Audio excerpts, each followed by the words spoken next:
Game Time Picks, we make buying tickets easy by serving up only the best deals on sports, music, and shows. What time is it? It's game time.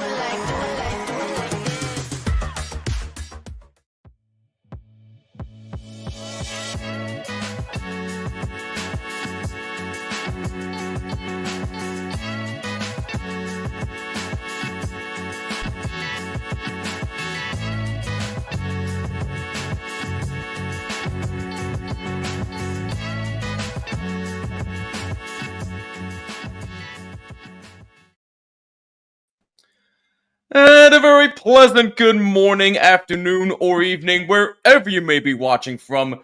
My name is Jimmy Finizzi, the host of From the Blue Seats, a New York Rangers podcast on the Hockey Podcast Network, and alongside Kat Hunter of the Surgecast, we welcome you to another THPN watch party. As tonight, we got ourselves another big Metro Division rival matchup between the New York Rangers and the Carolina Hurricanes. Before we even get into tonight's game, Kat, it's a pleasure to be working with you again. Thank you so much for joining me. How's everything, my friend? You know, it's a really good time to be a Carolina Hurricanes fan. We kind of just rock the hockey world with big trade news. So kind of feeling a little surreal, but overall, everything's going pretty good.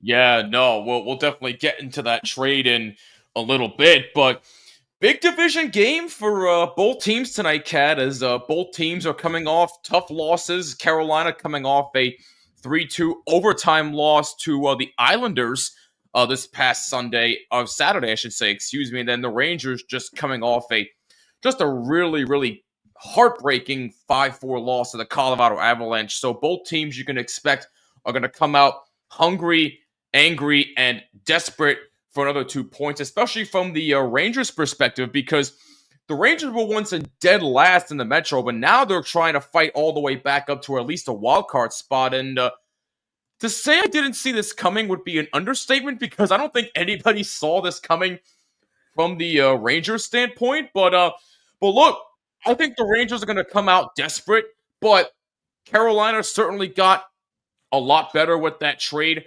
acquiring Mikko Rantanen and Taylor Hall from the respective teams, the Blackhawks and the Colorado Avalanche. And, you know, Carolina is still a dangerous team, in my opinion. I still do not trust their goaltending. Sorry. But in all seriousness, as far as the team overall, Carolina's a dangerous team, and I think the Rangers have to be extremely careful with them tonight. Yeah, I would agree a little bit with the goaltending. I think if Freddie gets back and we have no more injury scares, we're not as unsteady as most people think. And I know from Rangers fans that you guys know that a good goaltender is not all you need to win games. So I think the Canes are betting on that they can get back to their two tenders can get back to their form and kind of take the lead with that. And then they wanted to help them out with adding some scoring.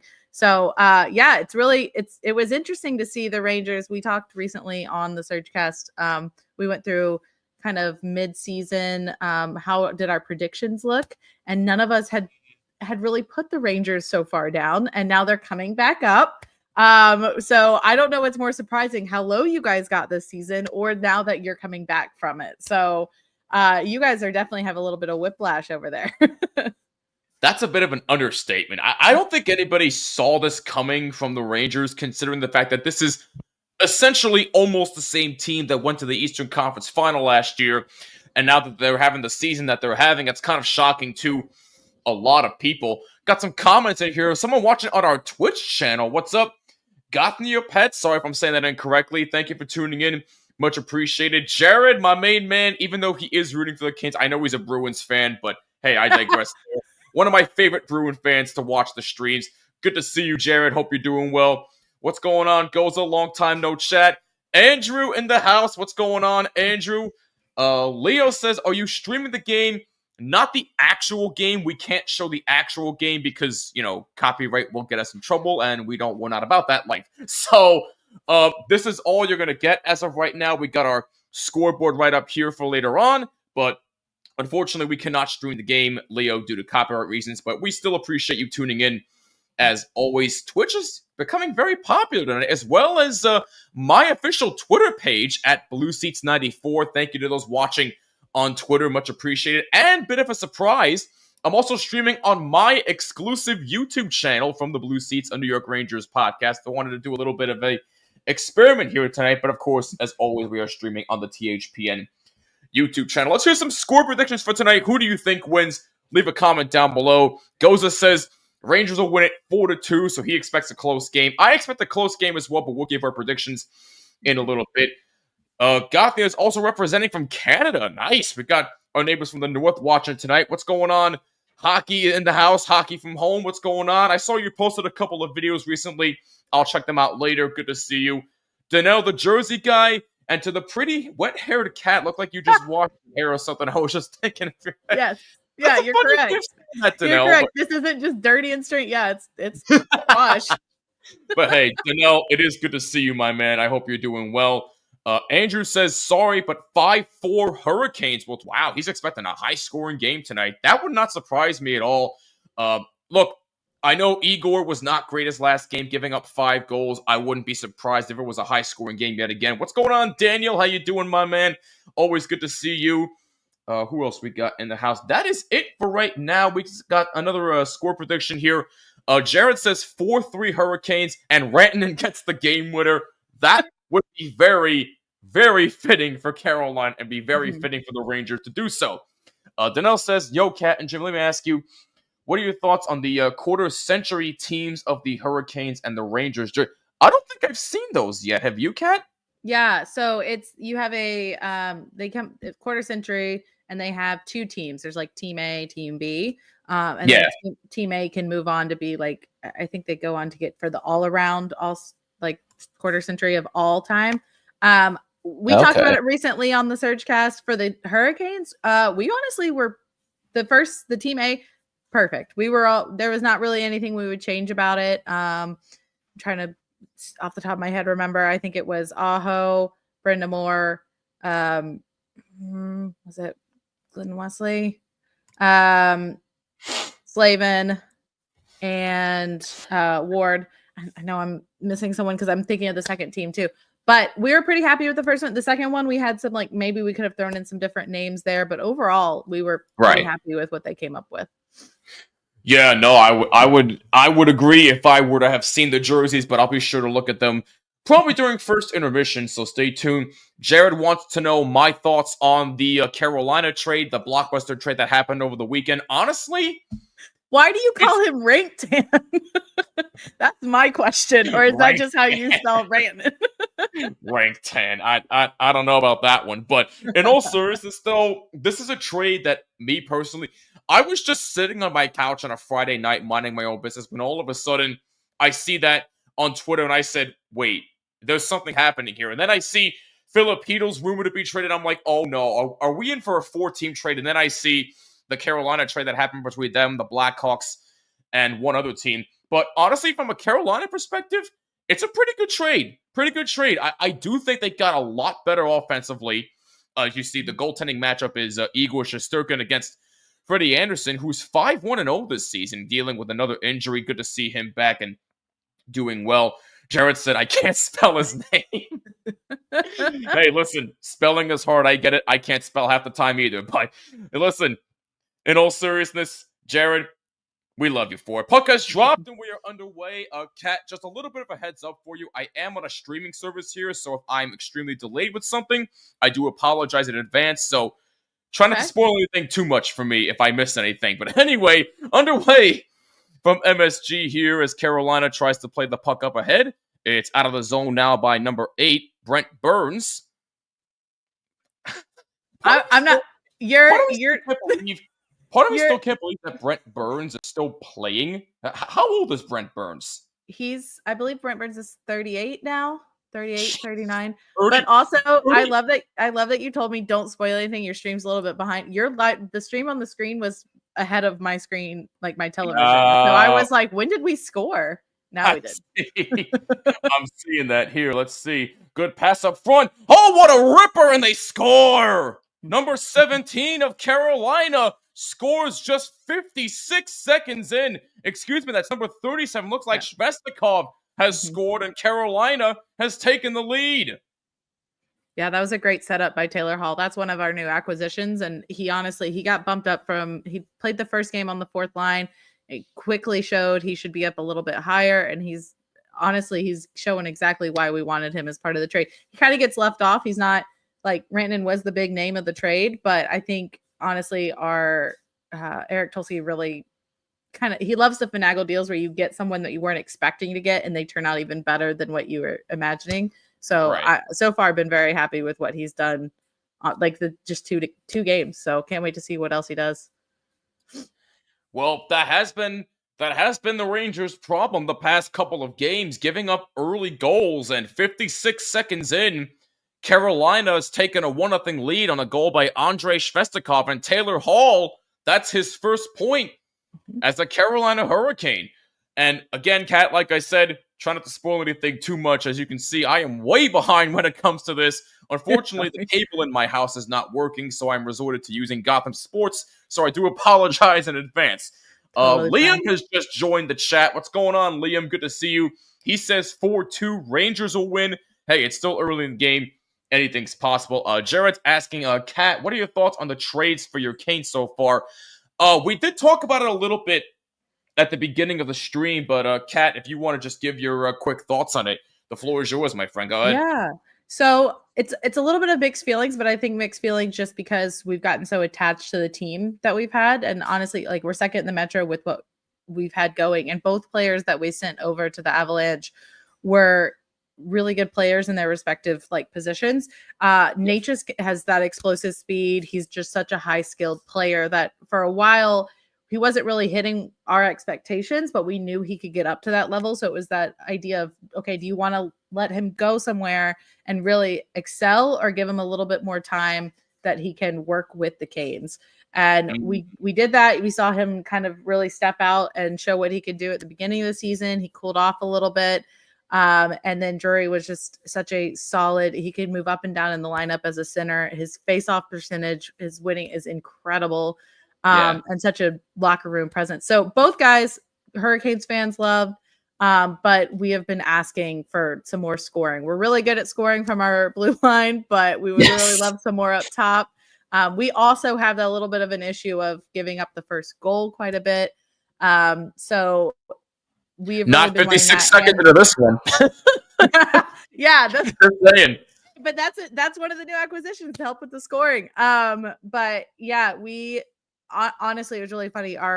We call him the unpaid intern, actually joked in our podcast group chat saying, hey, what do we do to get Rantanen? Like that was kind of the running joke. We had been talks, of course. Everyone thought we were going for JT Miller, which we apparently were, but we also had this in the works. And again, I just credit our front office. They really try to get the best deal out there. And we're not known for doing really big trades. And I think that's going to change a little bit because honestly, our GM's so smart that I think he can really work the books what he needs. And with the cap going up is going to be a lot in our favor. I honestly am very impressed by this trade. Bittersweet to see players that I've like seen for years with the team now, but I'm really excited to see what these two can do. Cause I mean, I've seen what Rantanen can do on Colorado, and I mean, Taylor Hall, yes, he's a little bit past his prime, but he is a very talented player when you put him in the right circumstances. A little bit? No. I'm just kidding. Hey, listen, I've always we have Britt Burns, okay? You can't say anyone that is fair. That is fair. No, look, I've always had respect for Taylor Hall. I thought he was a really good player, even when he won the 2017 MVP for the Devils. People tend to forget he won MVP. He won the Hart Trophy that year. People forget that. But, yes, he's not that player anymore, but he can still be a very, very serviceable player on a contender. And 56 seconds in, he showed that he can be just that. Donnell said the quarter-century teams from 2025, they're doing it for every team. I'm glad they did one for Arizona. I did see the Arizona jerseys. The Arizona jerseys, I like, but it could have been a touch better with the color scheme, in my opinion. But I like it. I would give it a solid maybe 8 out of 10. That's just me. I'm glad they did. I'm glad they did the Coyotes too, because it's weird. You can't really do it for Utah because they haven't No, been around that long. So no, it's only their first season in the league, so give them a chance. By the way, I just want to point this out real quick. We're not even 30 minutes into the stream yet, and combined between my Twitter account at BlueSeats94, the THPN YouTube channel, my YouTube channel, and Twitch, we got 74 people watching the stream right now. So what a big turnout so far. Thank you guys. It really is amazing what a hockey community can do. And hopefully we can keep this up. We got big things coming up for the year 2025 for THPN. So stay tuned for announcements there. RJ, what's going on? RJ, our new scoreboard aficionado in the house. Good to see you. Logan Thompson, yes, we got to get our thoughts on that, as we seem to have lost Kat for a little bit, but we'll get her back momentarily. Logan Thompson signed a 6-year contract with the Washington Capitals of $35.1 million, which is about $5.85 million per season. So Logan Thompson on a real hot streak for the Capitals. He was like, 2 losses on the year for Washington, and I guess Washington has said, hey, we found our franchise guy, and Logan Thompson gets a massive payday. So congratulations to Washington.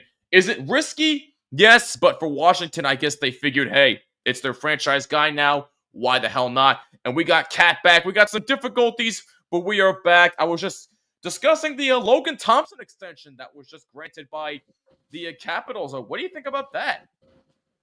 Oh, I think it makes sense. Their goaltending has really helped them get to where they are now. Honestly, again, if I said that we were surprised at where the Rangers were this season, I think everyone's more surprised at how the Capitals are doing. And honestly, it comes a lot to their goaltending.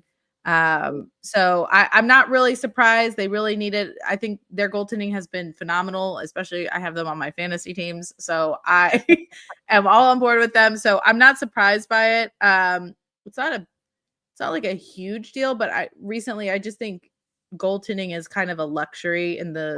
Wait a minute. Hang on. I don't mean to cut you off, but we got a fight going on. Sam Carrick and Stillman dropping the gloves, and Carrick knocks down Stillman. Yikes.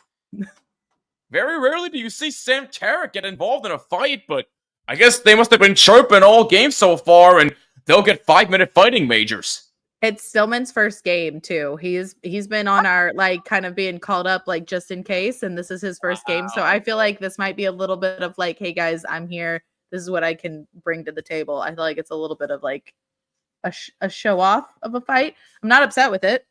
I was also, don't worry about cutting me off, because while you asked me that question, I saw it and I was like, I don't know to bring this up yet or not. I'm just gonna watch and talk. That's also a welcome to the big leagues to Stillman there. So good on him, but that's one way to break into the league. Brent Burns is 39. Okay, so we were a year off. My bad. He's my age. He was born on March 9th, so he'll be 40 this year. My goodness gracious. And he's still playing? Boy. Mm-hmm. I don't know how he's doing it. Kat, let me ask you, do you think the Hurricanes have an identity crisis? They have 3 different jerseys. Do you agree? Identity crisis in the jerseys? I'm going to let you answer that one. I'm not going to say that's an identity crisis. It's honestly just a preference. Fair. We really were the white and the red were our main ones. The red were our main ones for so long, but honestly, a fan favorite was the black. The double warning flag, the North Carolina cut out in the flags. It's just so iconic now. I think a lot of people are getting a little bit away from the red, and that's kind of why it's honestly also a player preference. They asked them which one they wanted for their main one, and they said the black. So, I mean, we just like to switch it up, and every now and then we have green. So we're just gonna, ride with what they want. I don't think that's our identity crisis. It's only identity crisis when we're in our whites and reds and we're playing the Devils in their reds and right. That's disgusting. That hurts your eyes hard. I understand completely. Jared's saying, I think the Bruins might get JT Miller. It seems they've been rising in talks with JT Miller, so it'll be interesting to see what happens at the trade deadline. I So personally do you can't think see the him in Rangers the are blue out? Because uniform. I thought the Rangers were the second. Like, if we weren't getting him, it was going to be the That Rangers. that's what I keep hearing the Rangers and the Bruins are like the top Mm. teams to get JT Miller. I still don't see him going to the Rangers. I don't see why they'd want him back. But hey, I could be wrong, and it could turn out to be a great trade if that's the case. But we'll see. The other Jimmy, I sponsored a player's jersey for my local hockey team, the Blaze, who's in Michigan. Oh, that's pretty. Wait, do you remember his name? We want to give him a let's give him a shout out right here on stream if you remember his name. We got a score update here around the NHL. Blackhawks are playing Tampa Bay, and Tampa Bay has taken a 1-0 lead over the Blackhawks in Tampa Bay. Duke is in the house. What's going on, Duke? I'm not going to comment on that question that Danelle passed, but I will ask, who the hell was that with the goal for Carolina? That was Andrei Shvestikov, my good friend, assisted by Taylor Hall. And Kotkaniemi had the other assist as well at 56 seconds, if you wanted the goal-scoring summary there. And that's where we stand right now. About 13 minutes got to go in the first. Jared says, I've had the old Hartford. Oh, the Whalers. Oh, It's a good I one. wish they were It's a good still one. a thing, man. I wish they were still a thing. That kind of reminds me back in my days where I used to work for a local hockey team here in Jersey called the Jersey Shore Whalers. Meanwhile, Anderson with a terrific save on Lafreniere right there. My goodness. Freddie Anderson, whether you doubt him or not, he continues to make big saves like that. And that's just highway robbery right there, Cat. Damn, what a save by Anderson. Yeah, our goaltending, it's interesting. So yeah, Freddie can be really hot when he needs to be, which is why I think the Canes want him to really get into it and start playing up to what we're paying him for this rest of the season, because it's our tandem is kind of a balance. So you've got Freddie, who's he's a little bit bigger, he's calm, but he's like calm, controlled, very like, hey, I've done this rodeo before. And I think Pyotr's kind of getting into his groove more, but he's definitely the chaotic of the two. Like, he will come out and challenge. He's got his poke check.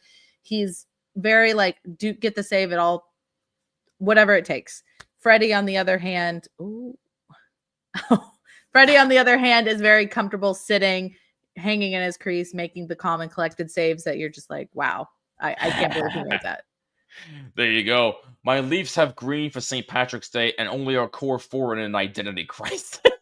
That explains a lot, though, Duke. That can't mean we're in such a crisis as a team anyway. But, Kat, I will say Hurricanes' 25th anniversary should be their home jersey. At least they have the main logo on the front of the I kind of get that, but I don't know. Kat, what do you think about that?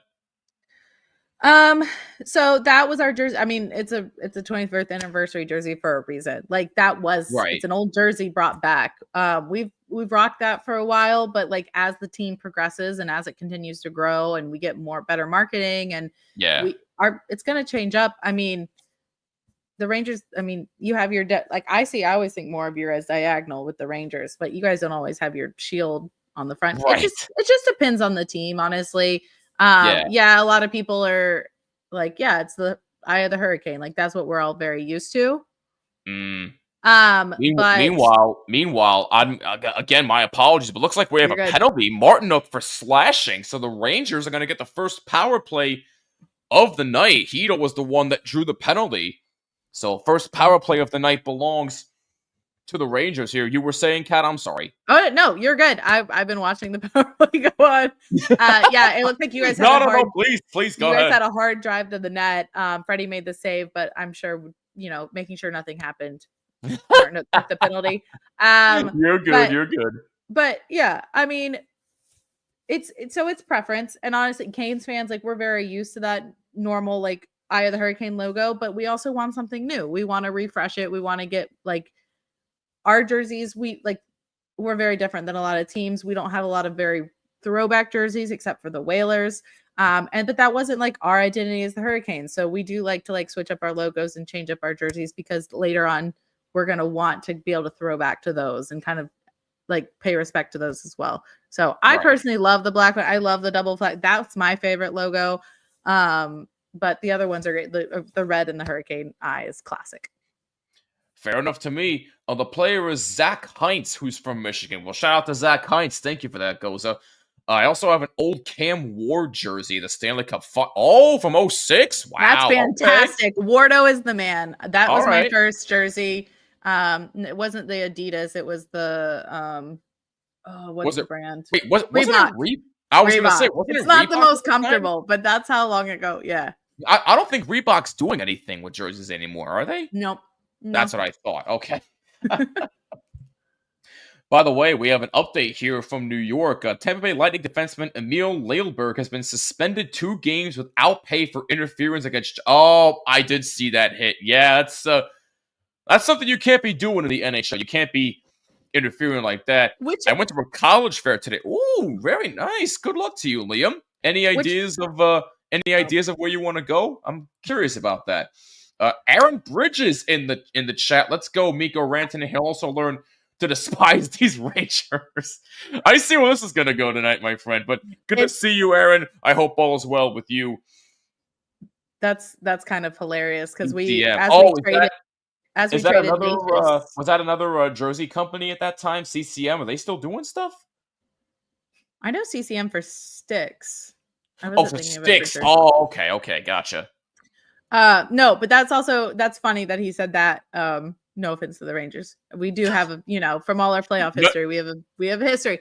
But none taken. Trust me. we do have at this point, watching this team for 12 years, second year covering this team for this show, I can take it. But go ahead. But I did see one Canes fan, which was also really funny, is the obviously Nate just went to the Avs, so they said, right, okay, welcome Avs fans. You're all gonna dislike Eric Holla, because there's a big beef with the Canes fans and Eric Holla, but it all originates from Natchez. So it's funny how everyone thinks, okay, we're going to go back and forth from fans' bases and see what we like if things move on with the fans' bases. Well, so it's funny. And I mean, I've seen newer Canes also get into fight. Like Stillman doesn't have any history with the Rangers, but he was the first one to fight. So that's really interesting.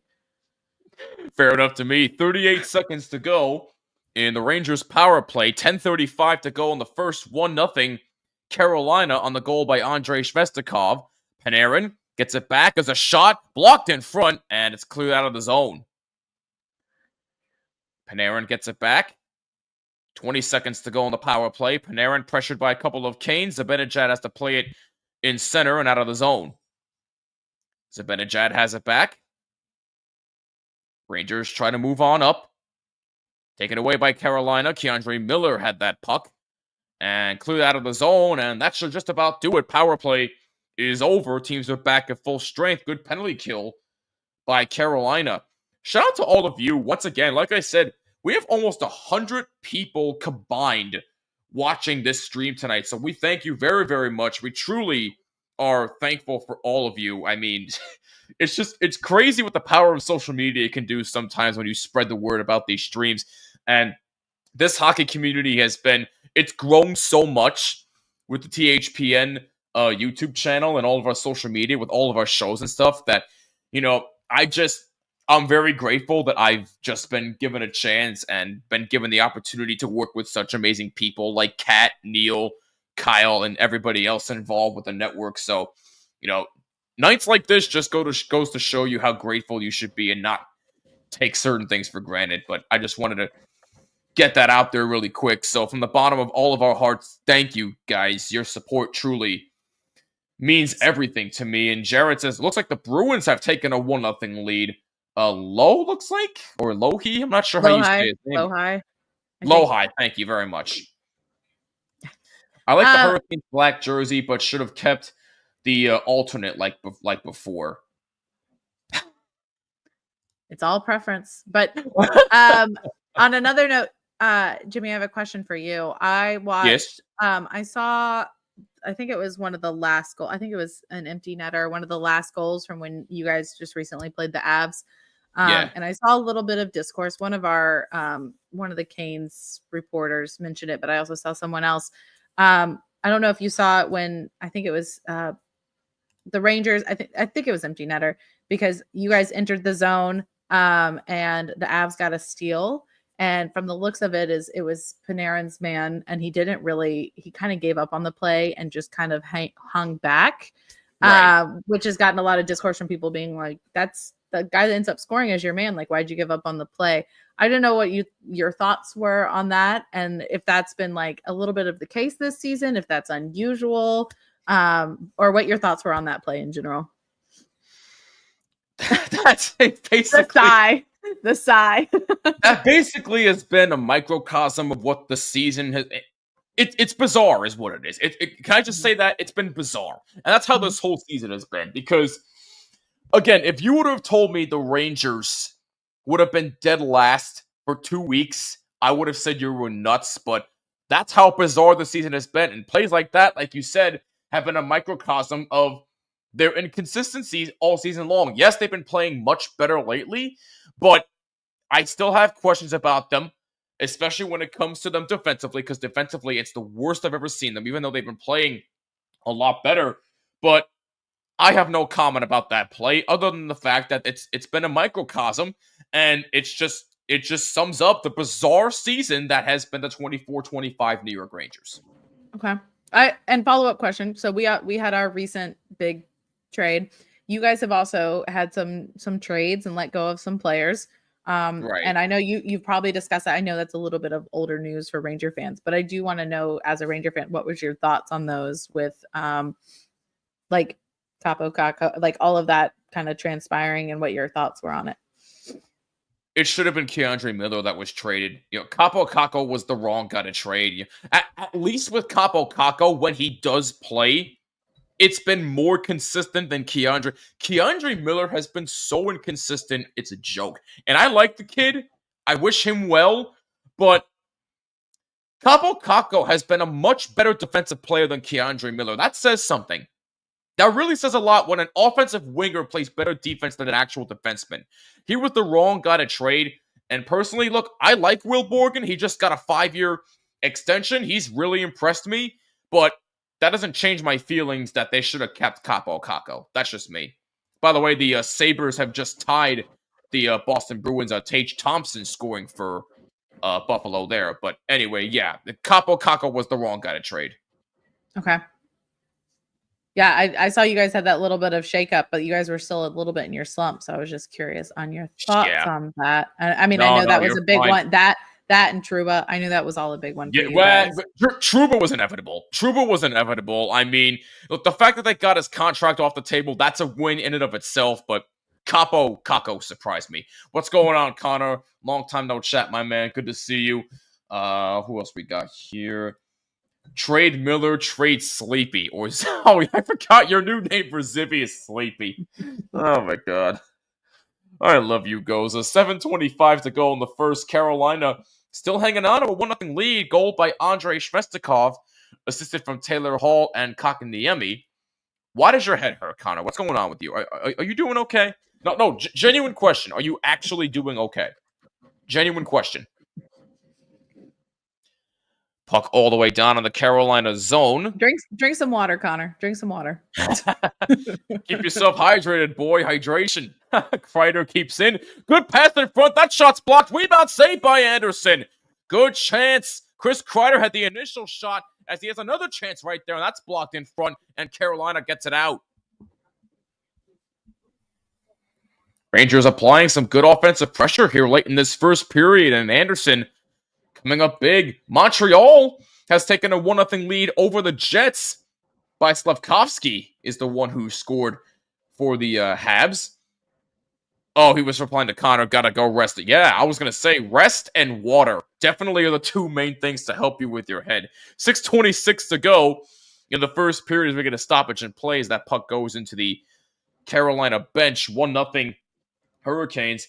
I'm working right now, and I've got numbers and words running. Oh, that explains why your head hurts. Never mind. I still say water. I still say water. Also, that's still ring true. That does still ring true. You're right. Also, a note for the fighting earlier.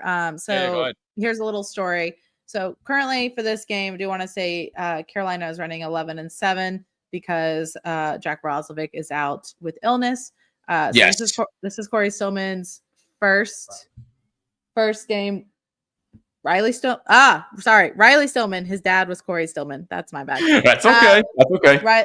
Riley Stillman. It's his first game actually with the Canes. So a little bit impressed with the fighting and like kind of taking that step up. But the cool story is that he is making his Canes debut with his dad's jersey, number 61. His dad, Corey Stillman, played for the Canes from 2005 to 2008, and again at the end of 2010-11. And he won the cup with us in 2006. So it's really like they've kind of been playing around. Like, are we going to get to see him play all season? Because he's been called up every now and then, but hasn't actually got to see ice time yet. So it is a really interesting and fun that we get to see him tonight. That's a full circle moment, like there. That's the thing. Some things are bigger than hockey, but when family's involved with hockey, when it's a full circle moment like that, it just shows you gotta appreciate stuff like that a lot more. Along with the food puns here from Koza, because he will not stop. Apparently, he never stops when it comes to my streams anyway. With the Winnipeg Jam Tarts and all that fun jazz. Under 5 minutes to go in the first period, 1-0 Carolina. Kat, are those Beats headphones that you're wearing on your ears? Yes. I had a feeling they were. They look nice. Yep. They're my stream headphones. They're pretty good at canceling everything else out when I'm streaming. I like that. Play stops. We got a commercial break in with 4:49 to go. First period, 1-0 Carolina. Want to remind you that we are sponsored by DraftKings. The Super Bowl is set. Unfortunately, much to my chagrin, it's the Chiefs and the Eagles. Much to everyone's chagrin, honestly. Yeah, pretty much. But we're still betting on it with DraftKings, and so can you with code THPN. Bet $5, get $200 instantly in bonus bets only at DraftKings. Must be 21 or older in select states, and please play responsibly. I'm not even going to pick anybody to win. I'm probably just going to take the points with whoever. I really don't care. Well, actually, I do care who wins to an extent because I'm a Giants fan, and I don't want the Eagles to win. So, unfortunately, I have to root for a three-peat for the Kansas City Chiefs. So, I'll be disappointed regardless, but I'll be even more disappointed if the Eagles win. That's just me.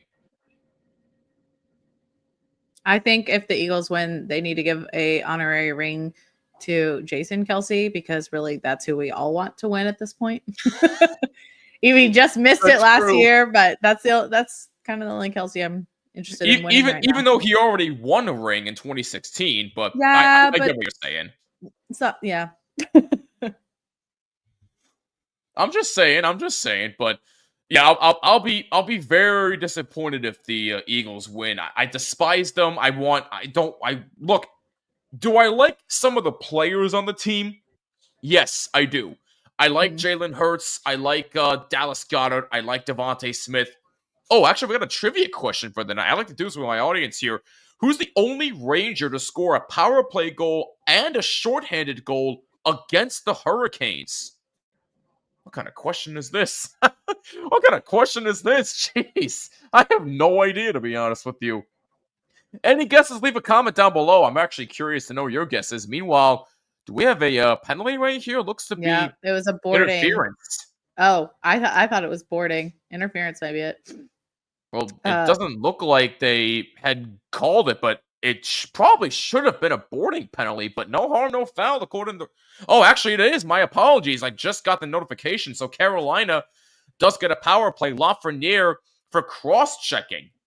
Looked to be more like a boarding penalty, but it is indeed a penalty no matter how you slice it. So Carolina gets the first power play opportunity of the game. Jared Brown's guess to the trivia question is Rick Nash. That's a good guess.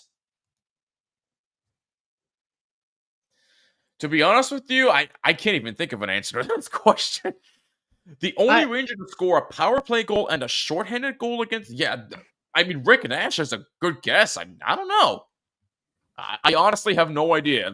This one is stumping me a lot. This puck is cleared out with 4:05 to go in the first. I will not root for the Eagles. Hate them, and Philly fans, worst fans in sports. I couldn't agree more, Danelle. I could not agree more. And we literally were just talking about how we don't want this matchup again. None of us want this. I wanted at least the Bills to win. If the Bills would have won, I would have said, okay, I would have watched it. I would have rooted hardcore for the Bills. But now I can't root for anybody because nobody wanted this again. I think everyone wanted the Bills, honestly, which is really upsetting for most people. Yeah. That's about right to me. Yeah. That's about right. Kat, who's your favorite Canes player? Mine is Cam Ward and Eric Stahl. I have both. Oh, you're asking her favorite player of all time, or yeah, he's asking all So time. yeah, so it used to be Cam Ward. Cam again, he was the first one I had a jersey for. Okay. I have a special love for goalies and for defensemen. So Cam Ward for a while, but honestly, my all-time favorite right now is Slavin. I Ooh, I okay. am we talk about it on our podcast a whole bunch.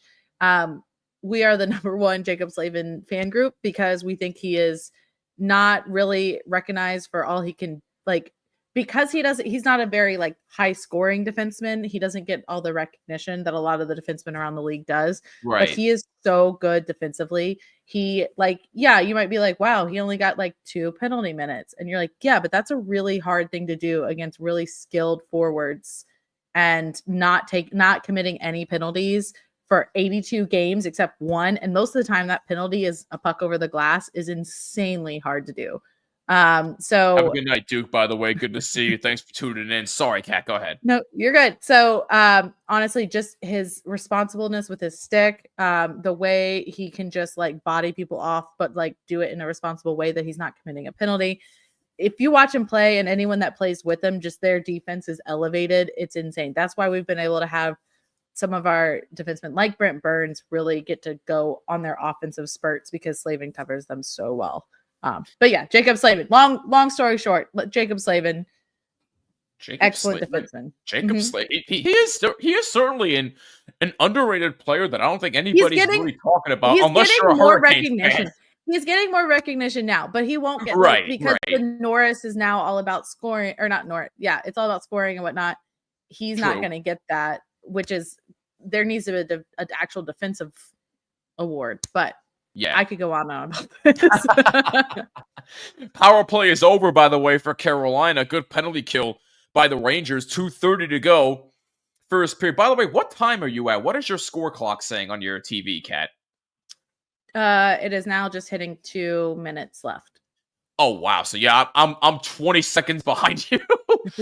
I mean, it's better than being a minute behind, but even still, it's I'm trying not to react too hard so that whatever happens, you're not reading what I'm looking at first. Hey, listen, if it so happens to slip, it happens. I won't be mad. I don't even worry about it if it slips. So don't even stress about that. Goes as the answer and guess the trivia question is Chris Kreider, but I might be wrong again.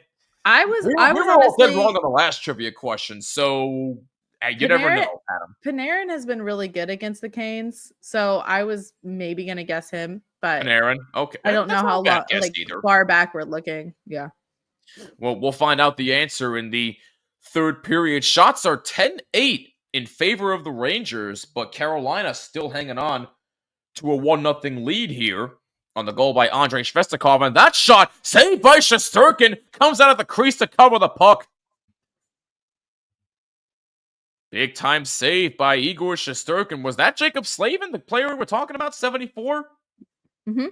Wow. He just had a really good chance on a beautiful pass, and Shesterkin with a shoulder save. And he saw the loose puck and dove on top to cover it up. Good save. Yeah, he doesn't go on the offensive side because he's so responsible on the back end. But he does, when he has a good shot, he'll take it. And he did represent us in the All-Star game. It was back when we had Dougie Hamilton because Dougie was out. So he got to represent us and won the accuracy contest there. So there you go. 1 minute remaining in the first period. Mm-hmm. Sebastian Aho tries to play it for Carolina. Brent Burns now has it. And that's dumped out to center ice. Loose puck. Burns has it. Almost taken away by Matt Rempe. Sebastian Aho now gets shoved to the boards by Rempe. Sam Carrick. 42 seconds to go. Rangers move on up. Adam Edstrom, number 84, has the puck into the corner. Good pressure by the Hurricanes. Jacob Slavin there trying to battle for it. Kept in the zone by Urlo Vakanainen, number 18. The newest Ranger. He takes a shot. It's blocked in front. May have gotten a piece of Anderson as well. And the puck is out to center ice. Carolina tries to play it. Good job on Vakanainen with a check there on Sebastian Aho. 15 seconds to go. Burns dumps it out. Schneider lost control. Vakanainen takes it back. 5 seconds to go. Vakanainen tries to play it, and it's out of the Carolina zone. And that is it for the first period.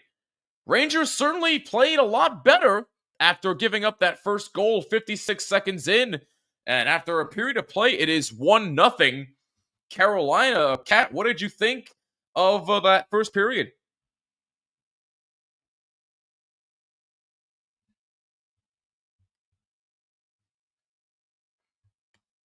Oh, looks we seem to have lost Kat. Got it. My bad. Oh, there we go.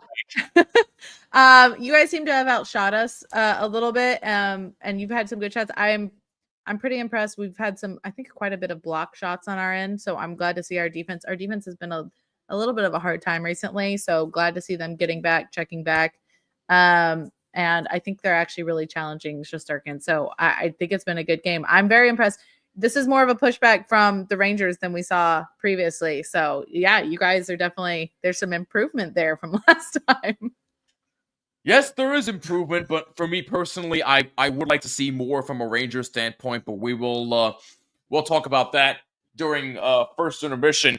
But we still have quite a bit of hockey to talk about. I want to get some thoughts on that big blockbuster trade that happened over the weekend. I want to know who benefited more from this trade. Was it Carolina or was it Colorado? The answer might surprise you from somebody in here when we get back. After 20 minutes of play, though, the Rangers trail Carolina 1-0 after 20 minutes of play. Don't you go anywhere. We'll be right back right here on THPN.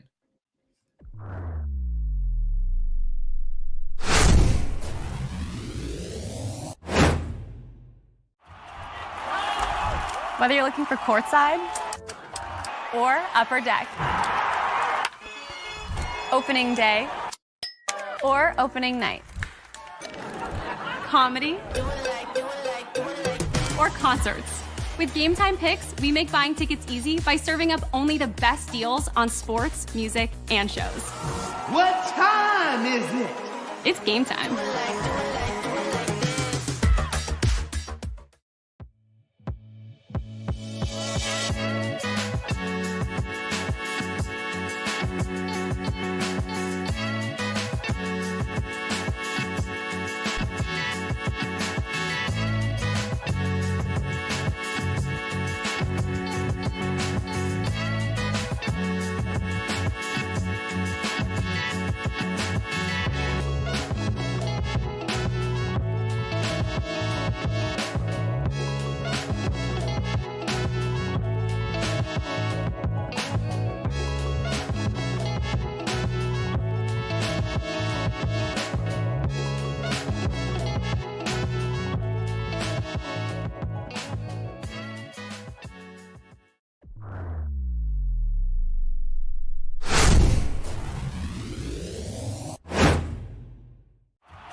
Whether you're looking for courtside or upper deck, opening day or opening night, comedy or concerts.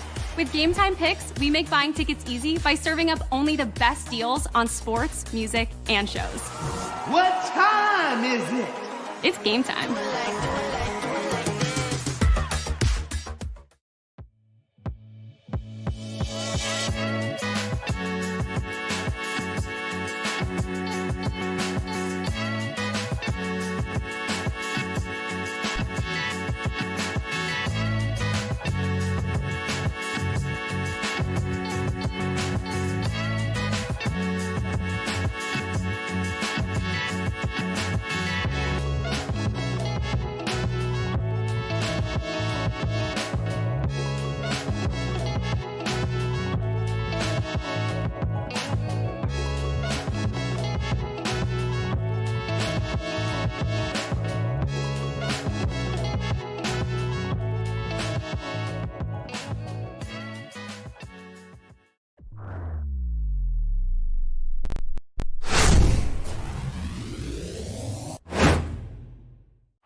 Whether you're looking for courtside or upper deck, opening day or opening night, comedy or concerts. With Game Time Picks, we make buying tickets easy by serving up only the best deals on sports, music, and shows. What time is it? It's game time.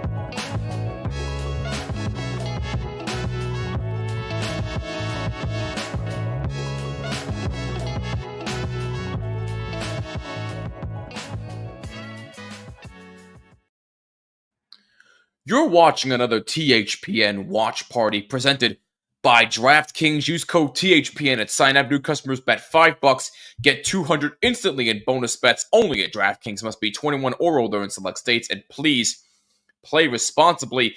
After 20 minutes of play from Madison Square Garden, the New York Rangers trail the Carolina Hurricanes 1-0.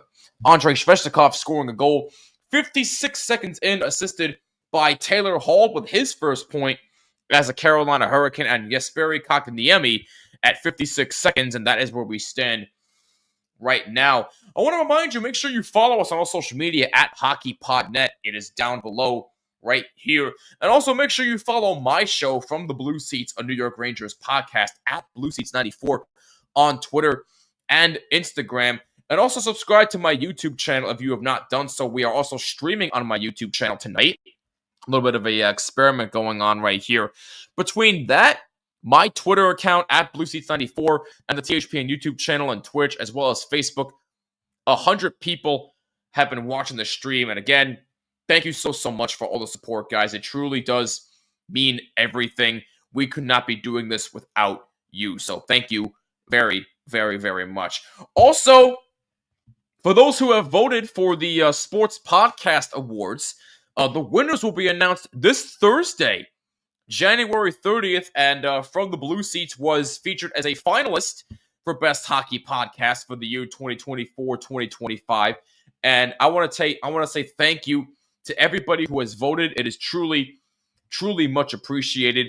And winners will be announced on January 30th as a top 3 for every category, including Best Hockey Podcast. But hey, even if we don't win, just being mentioned as a finalist is an honor in and of itself. So thank you to everybody who voted, and thank you for all of your love and support the past 2 years. It truly means everything. But winners will be announced on January 30th, and of course, I will keep you updated. Coming up, we'll get you set for the second period, and still the same question. Did the blockbuster trade over the past weekend benefit Carolina more or Colorado more? That answer is coming up shortly. After 20 minutes of play, it is 1-0 Carolina, but when we come back, the second period will commence. Don't you go anywhere. We'll be right back on THPN.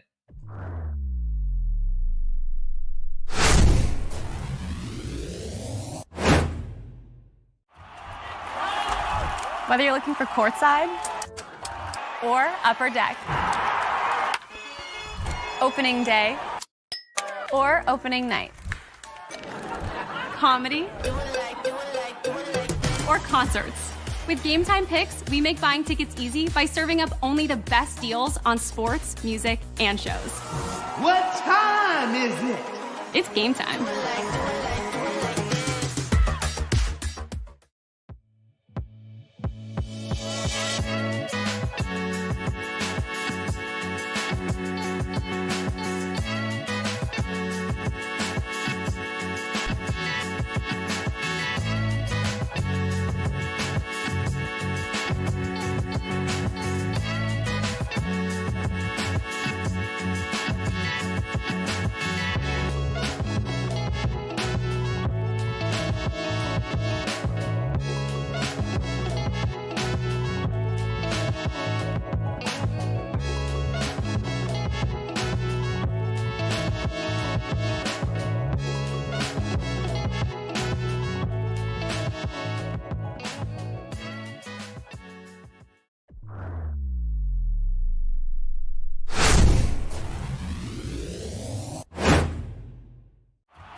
Whether you're looking for courtside or upper deck, opening day or opening night, comedy or concerts. With Game Time Picks, we make buying tickets easy by serving up only the best deals on sports, music, and shows. What time is it? It's game time.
Whether you're looking for courtside or upper deck, opening day or opening night, comedy or concerts. With Game Time Picks, we make buying tickets easy by serving up only the best deals on sports, music, and shows. What time is it? It's game time.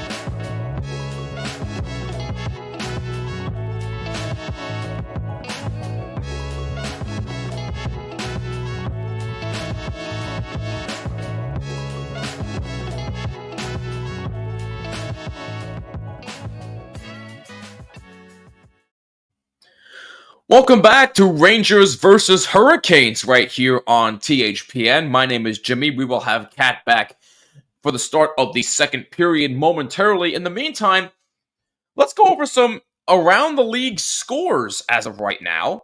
Give me 1 second here to load up my score sheet. There we go. My apologies, folks.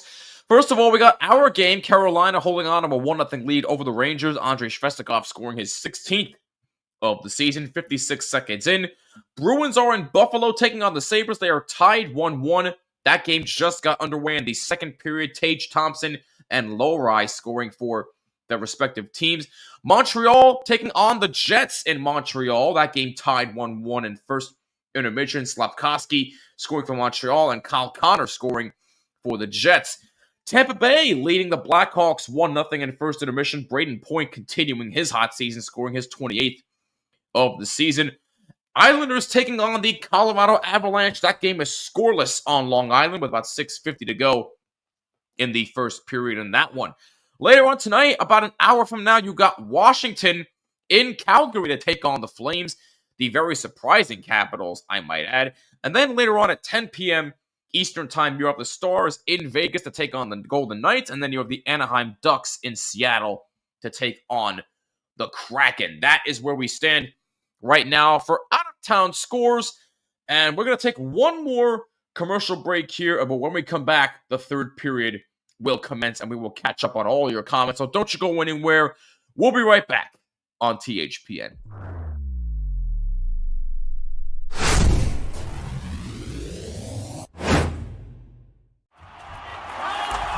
Whether you're looking for courtside or upper deck, opening day or opening night, comedy or concerts. With Game Time Picks, we make buying tickets easy by serving up only the best deals on sports, music, and shows. What time is it? It's game time.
Whether you're looking for courtside or upper deck, opening day or opening night, comedy or concerts. With Game Time Picks, we make buying tickets easy by serving up only the best deals on sports, music, and shows. What time is it? It's game time.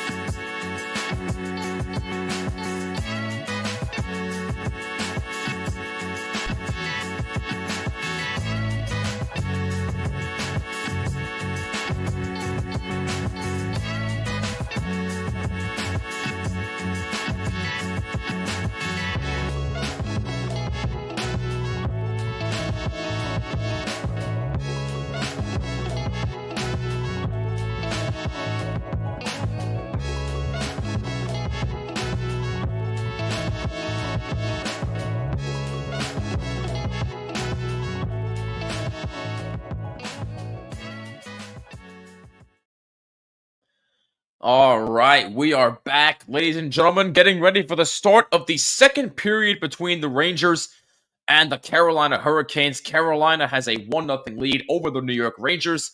Andrei Svestikov scoring 56 seconds in the game, assisted by Taylor Hall and Jesperi Kotkaniemi. That is where we stand right now, but the second period just about to get underway. We will be rejoined by Cat Hunter momentarily.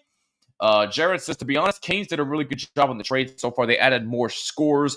Yes, but again, I will ask Kat this question when she gets back. Who did it benefit more, Carolina or Colorado? That answer is yet to come. Can you send the link to your YouTube channel so I can subscribe? Way ahead of you, my friend. It is indeed right here, youtube.com/@BlueSeats94. That is the link. Go subscribe. You are the man, Jared. I appreciate you.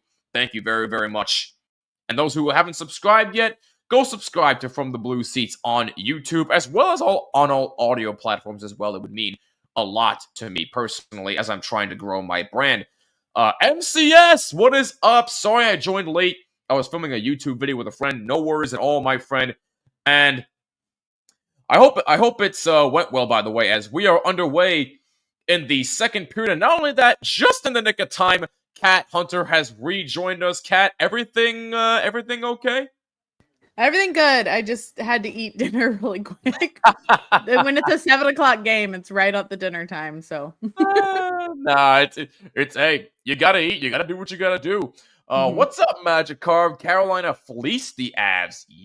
That's one way to put that trade. Look, I'll get more thoughts on Cat during the next whistle here, but I certainly want to get her thoughts on that personally. But it is good to see you, my friend. I hope that you are doing well. We are just underway in the second period. We got breaking news from RJ. Kirill Kaprizov will have surgery and be out a minimum of 4 weeks because of a lower body injury. Oh, that's tough news for Minnesota.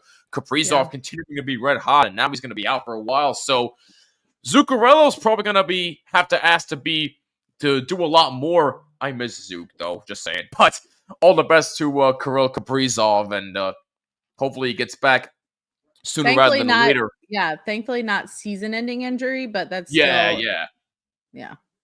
Absolutely. Yeah, thankfully it's not worse than it already is. That Hurricane sweater, can I see it? I bet it has their main logo on the front. Oh, the sweater that she's wearing? Yeah, Yeah. which one Yeah, it is probably that? does. Yeah. Oh It's yeah, I've seen you wear that that shirt a bunch of times before. I like that personally. yeah. It's not.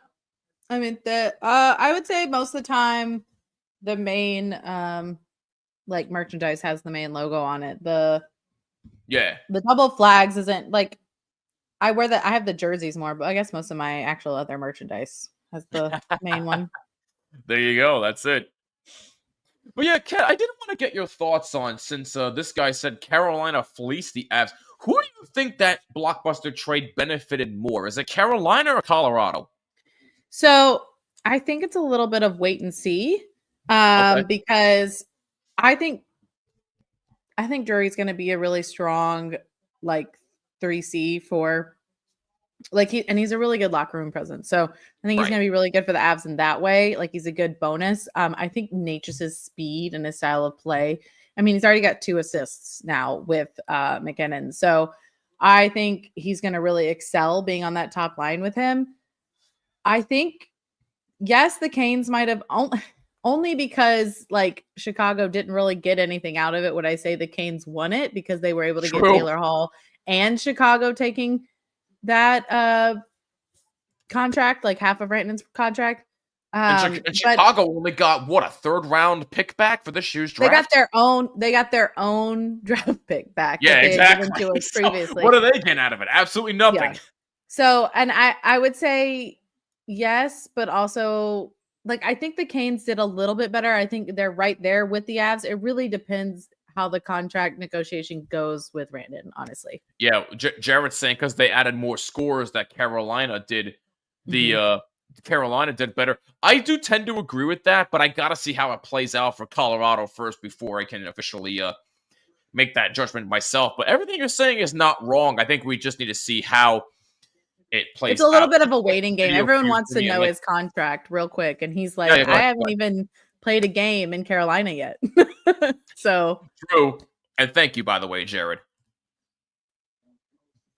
Meanwhile, just underway here in the second period, Carolina with a 1-0 lead. Rangers take the draw, and Carolina able to take it back out. Here's Jacob Slavin moving in. Good pressure by Keandre Miller all over him. Keandre Miller takes the puck away. Sebastian Aho trying to take it back. Loose puck in the circle, and Miller able to take it back for the Rangers. Now it's out to center for Riley Smith, number 91. Good pass along back for Will Cooley, number 50. Try to get a shot off. That's deflected wide. And Buffalo has taken a 2-1 lead over the Bruins. Tage Thompson, his 2nd of the game. Tage Thompson, my God. I feel bad he's on that team. He is such a terrific player, just on a really bad and inconsistent team. I feel bad for him. But he continues his good season, and Buffalo has a 2-1 lead over the Bruins. I agree. We have to see how the players do. Yeah, pretty much. Yeah, that's pretty much the sum of what we're saying. We need to see how it plays out on the ice. Because on paper, it looks great for both teams. But who it benefits more, that is more of a wait-and-see kind of game. I do agree with Kat there. As Chatfield able to take the puck away for Carolina, number 5, and he's able to dump it out. Lafreniere goes back. As both teams make a line change, Lafreniere behind the net. Waiting. Kakaniemi on the forecheck. Long lead pass ahead, and not that far enough. And now it's back for the Rangers. Lindgren. Now a lead for Fox, or Trocheck, I should say. My apologies. As the puck is back in center ice. Carolina still with a 1-0 lead. 102 people watching this stream today. That really is. I can't believe it. You guys are insane. Between, again, Twitter, YouTube, and everything else. Just, wow. Thank you guys so much. Really. It's insane. It's insane what you guys do. Oh, this is Zillarex. I've been watching the Isles on ESPN. Oh, yeah, because they're playing the Avs. Last I checked, there was still scoreless in the first, right? Bruins are not in a wild card spot. Sabres scored again. Yes, they did. Well, today the Hurricanes better win because the Isles need. Yeah, I mean, speaking of a team that needs points, the Islanders are just, my goodness. Talk about a team who can't score. I mean, what the hell is going on with the Islanders? They're just Their offense is horrible. Like, why can't they score? I don't understand.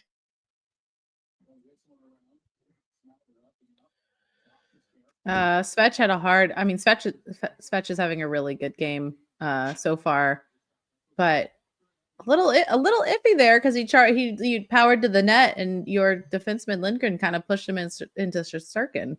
It's not great.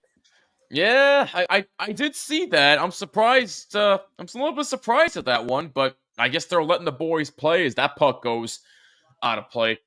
Oh, and Swayman is starting. Great. Thanks, Jared. Whatever. The only thing we got is our 4-game streak. True, but even still, they can't score. Bottom line. And if you can't score, you can't win that many games. I'm sorry. That's just how it goes. Scoring has gone up, but for some reason, the Islanders don't want to score, and that's just the way it goes. Face-off won by the Rangers. 4:55 gone by in the second period. Carolina with a 1-0 lead. Martinook dumps it in. Igor stops it and plays it out. Long pass, a little too far. Able to get to it was Philip Hedel, who had a chance on a backhand, and he just missed that one wide. May have gotten a piece of Anderson, too. Philip Hedel with a terrific effort as that shot saved by Shesterkin. Wide open. Nobody there to bring it home for Carolina. The Rangers move it on back up. 2 quality scoring chances by both teams there. Schneider keeps it in. Now for Hedel. Pass for Matt Rempe. As a shot save, or actually that may have went high off the glass. Speaking of not scoring, Rangers are losing 1-0 on another losing streak. They are not another losing streak. They've lost only 1 game. Come on, man. Just trying to be a troll. I love you, Zillorex, but come on, man. This is why my other favorite teams are the Jets and the Canes. It's the Battle of New York. Yeah, it'll never change, unfortunately. Very happy about this game so far. It counts. Yeah, well, maybe it counts to you, but not to me. But anyway. Well, it's okay. I mean, good with your 4-game win streak as you are still 7th in the Metro. Oh, you're talking about the Islanders? Oh, yeah, okay. I'm talking about the Islanders. Oh, okay. I was gonna be like, wait a minute. No, not you guys. I'm talking. He's saying he's very proud of the 4-game win streak, and that is a good accomplishment as 7th in the Metro. The one time Rangers and Canes fans can unite about something, I'll take it. Oh my goodness! Because if there's not another team that we see more in the playoffs than the Rangers, it's the Islanders. It's the I was gonna say the Islanders. When they even make the playoffs, but that's a big when. Well, I should say it's a big if because I highly doubt they're making the playoffs this year. But I digress. Oh, what a chance right there by number 50. That just skipped high. Looked like it hit the post as well. And that's another chance saved by Shesterkin. Oh, Carolina, 2 glorious chances. 1 post and 1 save by Shesterkin. Yeah. I'm surprised with how the Montreal Canadiens are doing. Yeah, them and Washington. I mean, they're 2 of the more surprised teams in the league this year. Who saw this coming? Montreal keeps on winning, and the Capitals have red-hot goaltending. Ovi's doing his thing. I think he's like 19 or 20 away from the record. And all of a sudden, the Capitals are first in the Metro? I mean, who saw that coming? But yeah, Montreal, what they're doing, I mean, damn. I was not predicting Washington, but honestly, a lot of these teams, I was very surprised at how they were playing this season. And I feel like a lot of them have been like Montreal and Dallas. Like they had some snubs for some of their hot stars. Yeah. That were for the 4 nations, and they didn't get called up, and then they started going on hot streaks. And so it's been really interesting to watch. Interesting is an understatement. Zibanejad tries to dump in on a nice move, and now here comes a 2-on-0 for Carolina. Pass in front, save Shesterkin. Oh my goodness, a 2-on-0 for the Hurricanes. And Shesterkin said no, that's a big save. But a total defensive breakdown for the Rangers there. They got very fortunate. Yeah, Shesterkin is keeping you guys in this game. Yes, he is. Yes, he is. He always gives us a chance every game, but for some reason they don't want to play for him. But that's been a common theme for the past few years. I.e. Logan Thompson. Yeah, exactly. So, I don't know, man. Meanwhile, Panarin makes a nice move. Backhander saved by Anderson. Oh, Panarin with a good chance right there. Now both teams are starting to amp up the scoring chances here in the second period. Kreider on the forecheck for the Rangers. Brent Burns able to play it out. Svestikov with the puck. Loose in the circle, now taken away by the Rangers. And here they come, 3-on-2. Panarin has that. Oh, good pass intended for Hedl. That's no good. Loose puck in the circle. Rangers trying to battle for it. Good pressure by the Hurricanes. Taken away by Fox. Fox moves in and shoots. That skips just wide. May have been partially blocked by a defender. Brent Burns behind the net. Fox battling him. Burns plays it out. 10:40 to go. Second period. Carolina still with a 1-0 lead. Lindgren looks. That's deflected in the zone, so no icing there as Anderson is out to play it. Jordan Staal, number 11, moves on up. That's a shot. Save Shesterkin. Good chance right there. Good pass from Jordan Staal as well. And a penalty coming up. Looks like an interference penalty. Who's this against? And now we got a scrum. Miller getting involved with number 24 of the Hurricanes. Seth Jarvis. Is this on the Rangers? I think it's on. I don't know. I feel like it might be on us. I can't. I don't know if I agree with it, but I gotta see it again. Yeah, I need to see a replay as well. I didn't fully see what happened. I saw the ref had his arm raised. That's all I saw. But either way, we're going to get a power play after the commercial break with 10:18 to go in the second. Carolina with a 1-0 lead. Have the Hurricanes and Rangers played already? We've played 3. This is going to be our third matchup. Yes, thank you. Mm-hmm. I missed nothing. I missed nothing much. Then I was cooking some Wagyu ribeye with a nice bunch. Oh, goes to stop making me hungry, man. I had chili tonight, and you're making me tempted, boy. Stop. This game is like the Super Bowl this year. I hate both teams. Fair point. And I think Koza made him hungry. Yeah, stop, Koza. You're making us all hungry. It's looking like, based on the score, it looks like the penalty is going to be on Seth Jarvis of the Carolina Hurricanes for interference. I honestly thought he was. Okay. I honestly thought he was just trying to get up from the play that had just transpired. But yep, you are correct. Right here, Seth Jarvis for interference at 9:42. So the Rangers are going to get their second power play of the game. They're 0-for-1. Yeah, your big man Rempe was coming to fight our little 5'10" boy for his interference. Why am I not surprised? I'm not surprised with anything that he does anymore. Seth Jarvis is probably one of the smallest guys on the ice, and somehow had 3 Rangers all around him. Yeah, that's about right. But honestly, I have been impressed with Rempe's play over the past couple of games, and he said that he wanted to work on his game a little bit. No dirty penalties, no dirty hits. So I do applaud him for that, but I need to see it to believe it. So after he said that, didn't he get in a fight with one of the Canadians? Actually, I think he might have actually did. Yeah, it was like a game later. He got in a fight, right. And I was like, what? Which makes it even more ironic.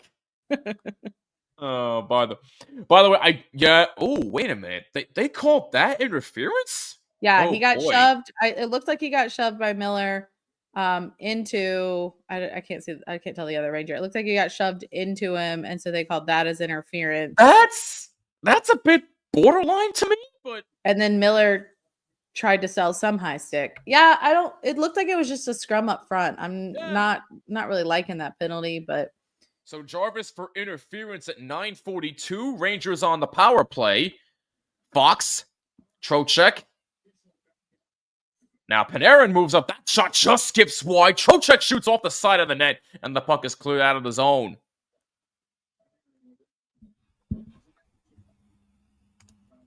Who do the Avalanche trade for him? Are you talking about Rantanen? Yeah, they traded Marty Necas to get him, right? And then yeah, we traded Marty Necas, Jack Drury, and a couple of draft picks. Yeah, that's it, Jack Drury.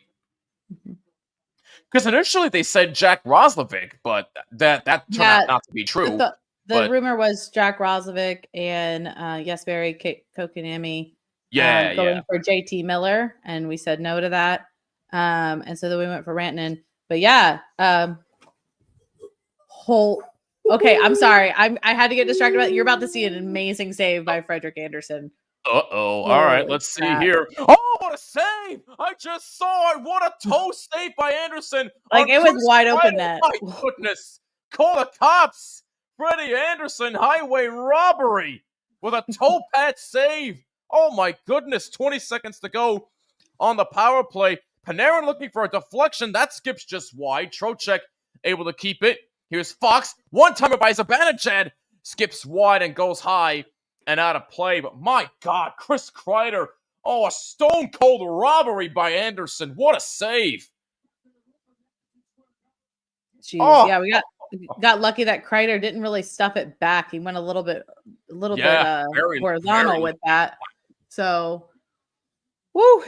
But yeah, we traded game last night. Oh, you're talking about the Vancouver game? Yeah, I'm sorry about that. Anyway, what were you saying, Kat? Yeah, but one of the trades, so a couple of draft picks, Marty Necas and Jack Drury, which Rangers fans should kind of know. He's the nephew of y'all's. Yep, nephew of Chris GM. Drury. Power play is over, by the way. Teams are back at full strength. Kat, let me ask you this. Which team in the Carolinas is more popular? The Hurricanes, Panthers, or the Hornets? So it depends what you mean by popular. The most successful is the Hurricanes. If we're gonna say, I mean, football is just, been around a little bit more. So I would say more people probably know the Panthers, or like hockey's still like people, once they go to it, they're very impressed by it and they get into it. It's definitely growing. But if you're gonna say the more successful, I'm gonna keep saying the Hurricanes. That's fair. Oh, the game was on Prime yesterday. Ugh, yikes! I'm sorry, Connor. That hurts. And Danelle also wants to know your thoughts on Eric Stahl getting his number retired. I thought that was well deserved. Well deserved. Big name for the Hurricanes. A lot of us we're not going to be shocked if his brother, our current captain, eventually ends up in there. Yeah, more than likely he will be. Is that shot saved? Rebound hole! That's cleared aside by Andersen. 2 big-time saves again by Freddie Andersen. Wow. Meanwhile, offside whistled here against Carolina, but Freddie Andersen, have yourself a game so far. He is keeping Carolina in this game. They hold on to a 1-0 lead with 6:57 to go here in the second period.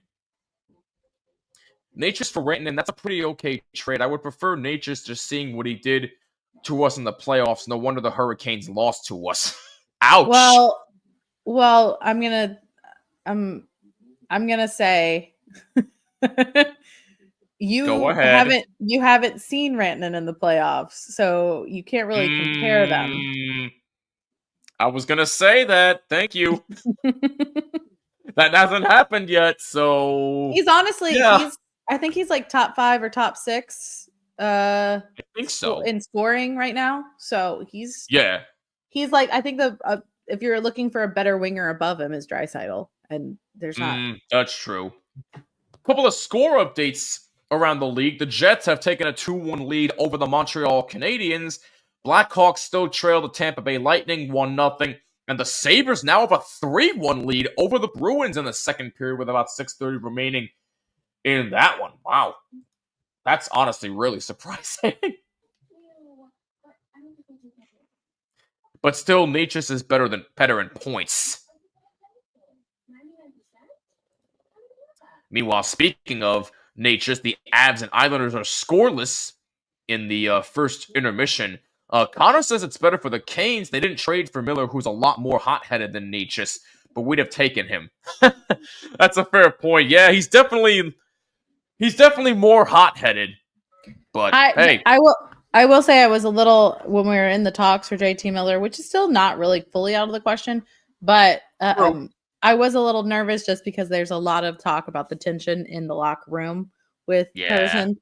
And like you never want a player to come in and mess up your locker room, especially halfway through the season. So I was always a little wary of that. Right, and it's been known to be a big team player. So yeah. I again, that's kind of why I liked what we went with instead. But fair to me. Blackhawks have just tied Tampa Bay. It's tied 1-1 with 9:41 to go in the second period. So Blackhawks and Lightning are now tied. It's the I know it's the losers. Relax, Koza. I didn't want to say it with Zillerix in the chat because I wanted to be nice. And Mikko Rantanen's won a Stanley Cup. Yes, he has. That is true. Meanwhile, 6:50 remaining in the second period here at MSG. Carolina still holding on to a 1-0 lead. The only goal by Andrei Svestikov 56 seconds into the game. Other than that, it has been a goaltender's duel and a defensive battle from both teams. It has been an excellent game so far. As Carolina moves it in, Sebastian Aho with it, takes a shot blocked in front. He's got a backhander taken away by the Rangers defense. Good play. Puck behind the net. Aho in the corner.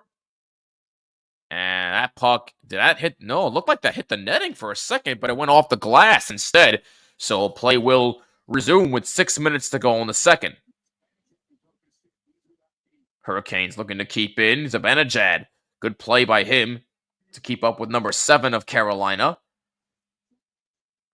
Riley Smith all over number 53. And now we get a stoppage in play. What do we have here? Did Riley Smith draw an offside?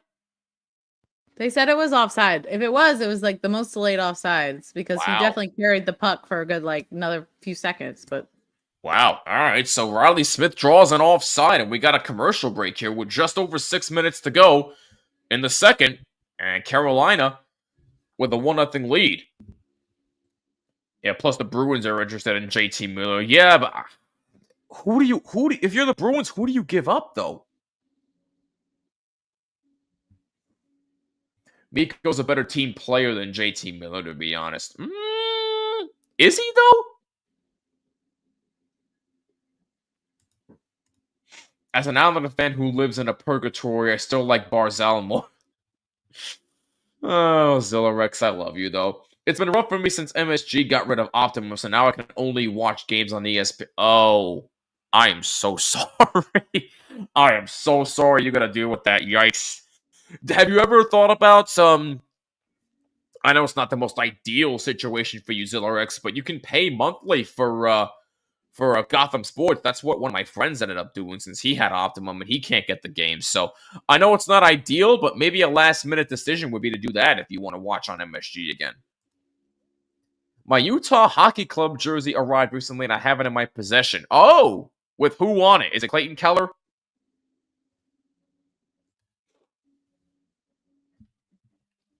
By the way, speaking of Clayton Keller, I feel bad for him personally. He's been on so many bad teams recently, with Phoenix and then Arizona and now Utah. I mean, yeah, they've made the playoffs before, but it's like, how much more can Clayton Keller take? I mean, Kat, help me out here. Does Clayton Keller deserve better than what he's got? I mean, you can say that for a lot of players around the league. I mean, you were talking about Tage Thompson earlier. You can also talk about Connor Bedard. There's a lot of superstar, really high caliber players, but because of their, where they were drafted or what team they've been signed to for a while, they've just been stuck on kind of struggling teams. Which is actually interesting because watching the Sharks, even though they're struggling a little, they're still struggling, but they're fun to watch because they have such youth, and you can see once they get going, they're going to be kind of a force to reckon with.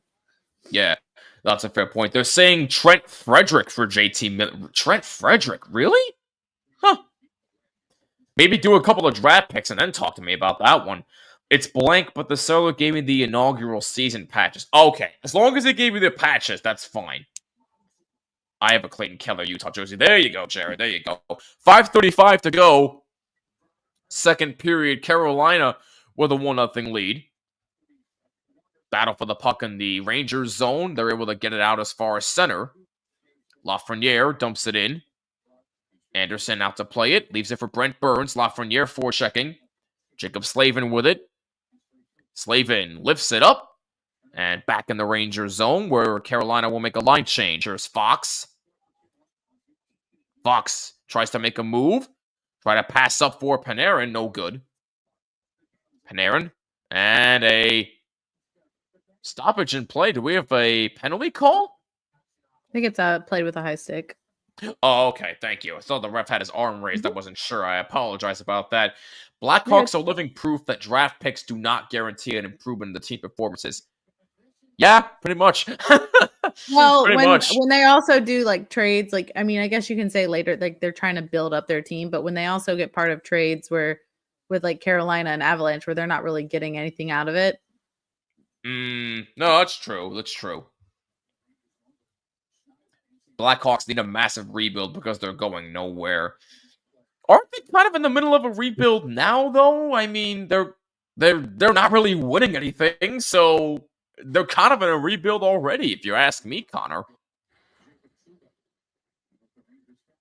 The Coyotes' jerseys is way better than the Utah. For a while. Sorry, Kat. I'm sorry? I feel like they've been in a rebuild for a while. That's true. That is true. The Coyotes' Kachina jersey are way better than the Utah jersey. The only best thing about the Utah jersey is the color. I don't know if I agree with that one. The Kachina jerseys are nice. It's just, no, it's a classic. It's really sad that with the Arizona going away, we lost those jerseys. But I'll give you that. Jerseys could be better. They could be better. But it's hard to follow up after Seattle, honestly. Macklin Celebrini is fun to watch. I saw him in person against the Bruins on Monday. Yeah, Celebrini is special. I feel like he got way more marketing than Connor Bedard did. He did really well, and honestly, he got more. Like I feel like there's been more attention on him than Smith, and Smith is just as like they play so well together. I was gonna say the same exact thing. Mm-hmm. I've seen the Blackhawks in this run for 5-6. Yeah, it feels like forever. You're right. The Utah jerseys don't even have a logo; it just says Utah because they don't have a name yet. They don't have a name yet. And if anyone's in an identity crisis, it's them. Yeah, pretty much. Meanwhile, that puck goes out of play. 4:01 to go. Second period. We're at the same time. Look at that. Hey, finally, it's about time. So question for you, Jimmy, on the Rangers. What is a player this season that you've been kind of disappointed or underwhelmed with? Mika Zibanejad. I mean, I know Keandre Miller is going to be the more obvious answer, but for me, it's Zibanejad. I mean, yes, he has playing slightly better, but I really don't know what's in his head. But this is the worst season of his career, and I love Mika Zibanejad. And I know he's been in trade talks for a while. It honestly wouldn't surprise me at this point, but it also wouldn't shock me if they gave him one more chance to redeem himself next season. If he doesn't, then I would say, okay, move on from him. But so far, Mika, I've been very, very disappointed in him this season. I heard they were trying to do a 1-for-1 with him and JT Miller. Yeah, and the Canucks laughed in their face and hung up the phone. The Canucks, I feel like the Canucks have been oddly picky for them needing to really reset their team. Like I feel like they've been picky. I feel like that's also why they lost out on the Hurricanes because they wanted certain things and the Canes were like, no, we don't have to trade with you. Jonathan Quick. Connor, are we watching the same thing here? What are you watching? The team's not helping. Jonathan Quick has resurrected himself. People thought he was done. And he's still kicking ass at 39 years old. Are we watching the same thing here? Yes, I know he's not prime Jonathan Quick anymore. I get that part. But he's a good backup, though. He was done. And he's still doing stuff like this. I mean, come on, man. Come on. Okay, not to interrupt you from your Jonathan Quick. Go ahead. I'm sorry. There's a penalty on the Rangers for, I believe. Yeah, it looks like Lindgren's going off. He's not happy about it. But Yeah, And it's Carolina's going to get a power play. They're second of the game. Doesn't look like Peter Laviolette's too happy about it either, but let's see. Meanwhile, great. Smith with a nice move, good deke, and a good block right there by a Carolina defender on that Slavin. last chance there. Let's see the penalty here. Oh, what? What?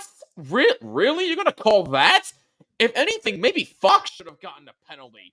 Fox was the one that would really cross-check, and you got the wrong guy.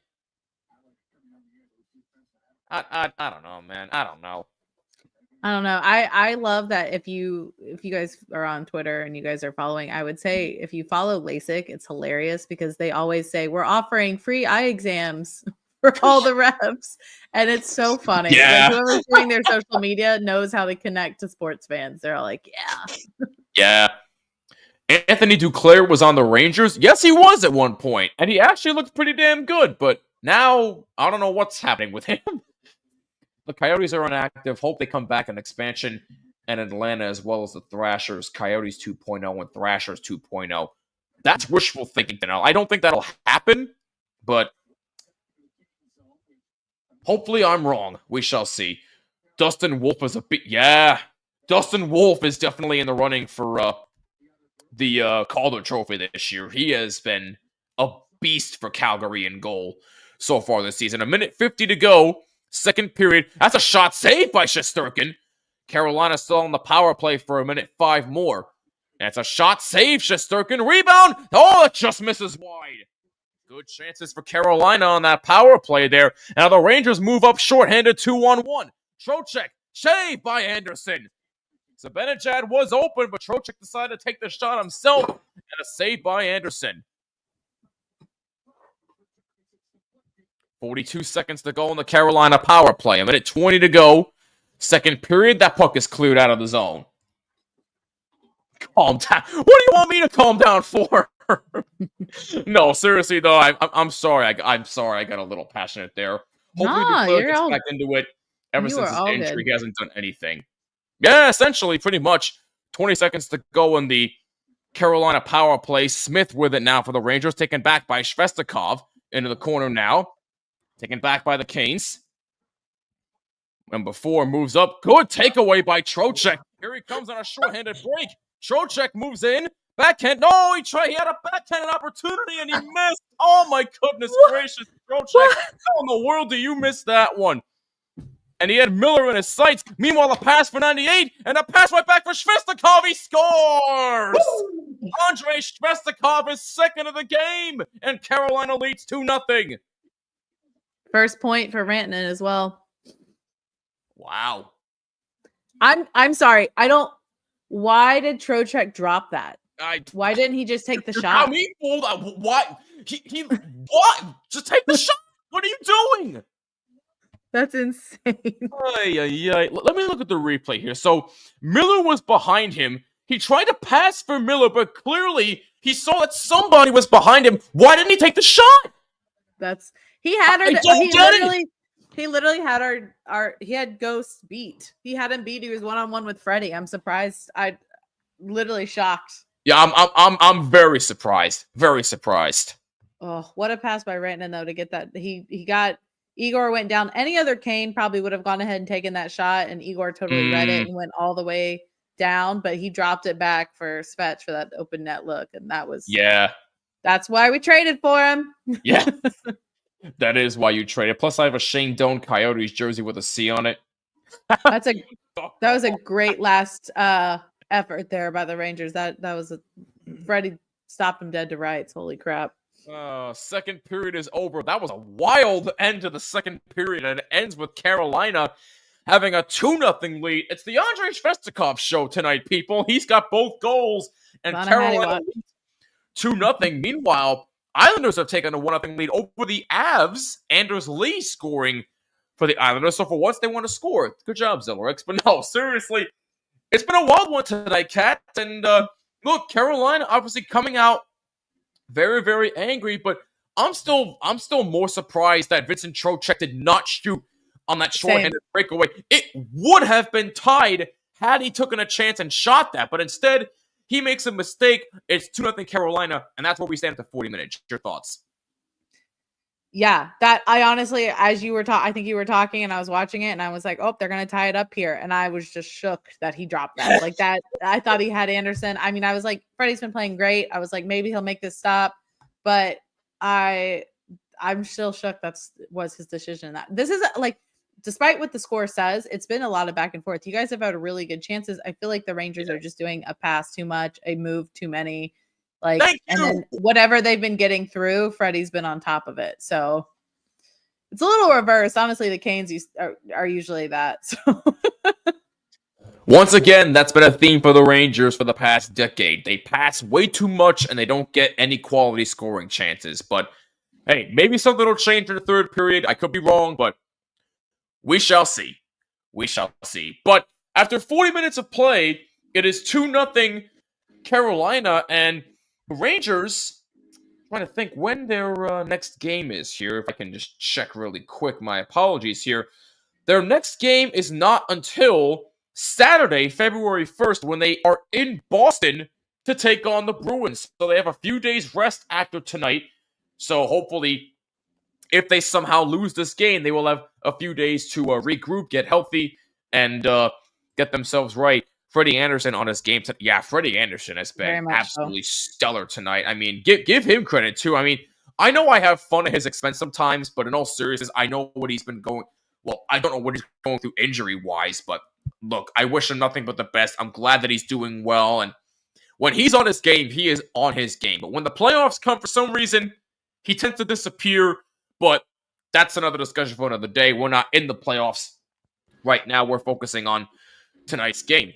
But look, from a Ranger standpoint, I still want to see more. You can't make those mental mistakes like that. Trocheck, you need to shoot there. Gostisbehere's right behind you. You need to take that chance and shoot. It could be a tie game right now, but you decide to drop back to Keandre Miller. Gostisbehere blocks it, and instead it's 2-0 Carolina. Those are the kind of mistakes that will kill you and has costed the Rangers so far this season. And that's why they are where they are right now. Yep. Good luck, Jimmy, against the Bruins. You will probably win. I wouldn't say that, Jared. I wouldn't say that. You never know with these Rangers. You just never know. But anyway, I think we both need to towel off after that wild second period. Me especially, because I was very passionate there. After 40 minutes of play, Carolina leads 2-0 over the New York Rangers. When we come back, we will get you set for the third period of action. Don't you go anywhere. We'll be right back right here on THP again.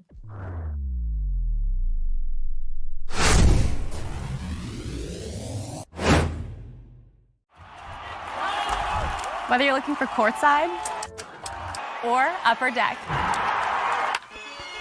opening day or opening night, comedy or concerts. With Game Time Picks, we make buying tickets easy by serving up only the best deals on sports, music, and shows. What time is it? It's game time.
Whether you're looking for courtside or upper deck,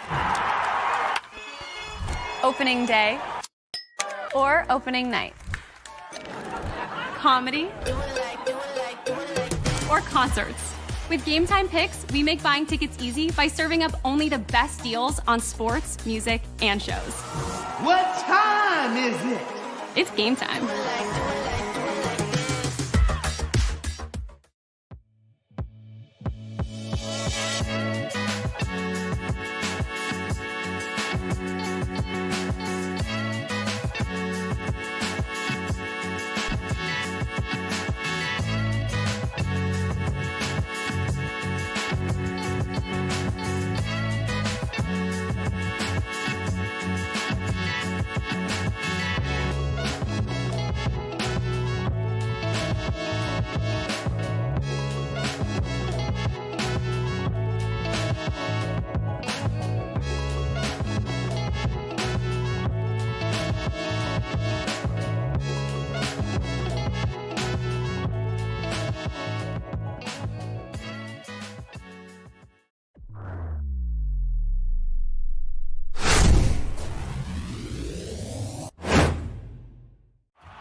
Whether you're looking for courtside or upper deck, opening day or opening night, comedy or concerts. With Game Time Picks, we make buying tickets easy by serving up only the best deals on sports, music, and shows. What time is it? It's game time.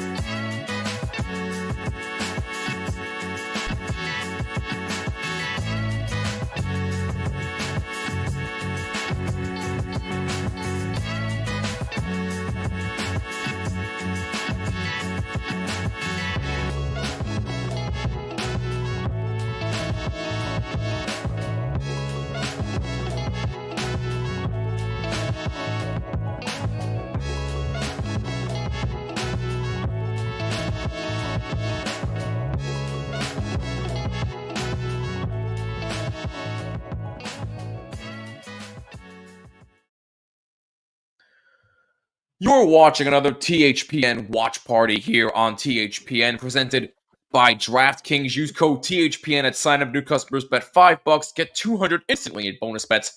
Only at DraftKings. Must be 21 or older in select states, and please play responsibly. After 40 minutes of play, the Rangers trail Carolina 2-0. Let's check out how we got here. So, in the first period, Andrei Svestikov got the scoring started 56 seconds in, assisted by Hall and Kakaniemi. Then you had Sam Carrick and Stillman taking 5-minute fighting majors. Then Jordan Martinook took a slashing penalty at 7:58, and then Lafreniere for cross-checking at 15:11. That was the first period. Then in the second period, Seth Jarvis took a penalty for interference at 9:42. Then Ryan Lindgren took a cross-checking penalty at 17:19. And then 2 minutes and 10 seconds later, Andrei Svestikov scores his second of the game, assisted by Rantanen, who gets his first point as a Carolina Hurricane, and Blake gets the secondary assist as well, and that is where we stand right now. So, Kat, let me ask you this: who has stood out to you the most tonight for the Hurricanes? I mean, it sounds kind of dumb to say, but Svech is actually having a really good game on both ends. Like, obviously, he's got the scoring down, but he's been all like on top of it defensively as well. I'm seeing, honestly, that second line of him, Kotkaniemi and Hall have just been buzzing.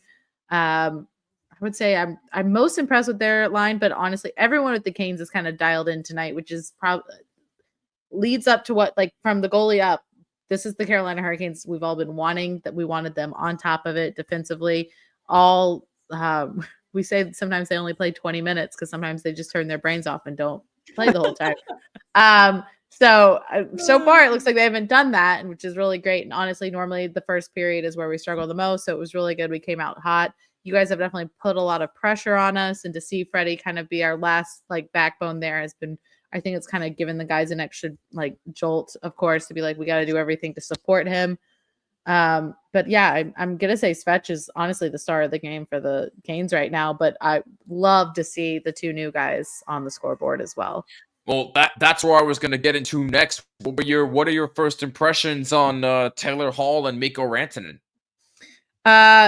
So I'll start with Mikko Rantanen. I definitely see he's starting to like get into our system a little bit more. I felt like the first game with him and Aho was like trying to force a couple of things because he really wanted to get his fellow Finn involved. I think they have a little bit more chemistry now. Well, they already had chemistry, but it's a little bit more flowing in our system. And honestly, in that period with that goal, that pass back was just that's why we wanted him, because I know so many guys that would still have tried to lifted that over Shesterkin and he would have gotten a pad or something to it. And he was very smart to drop it back to. He knew that he had a player coming in and an open goal, and that pass just sealed it. Taylor Hall, he looks revitalized. It might have been. Yeah, he does. Maybe escaping Chicago, and he's having more room to fly, and he's got support. And I know the biggest shock for these two players is probably getting a little bit more in the defensive game that Brendan Moore loves, but they both, like, honestly, Hall has stood up the most. I think Rantanen's still adjusting. But he's like got such a high hockey IQ that I'm sure it won't be long to see him and Aho flying together. But I love Hall's up and down the ice, and his passes have been fantastic. So Yeah, no, they both definitely have looked good.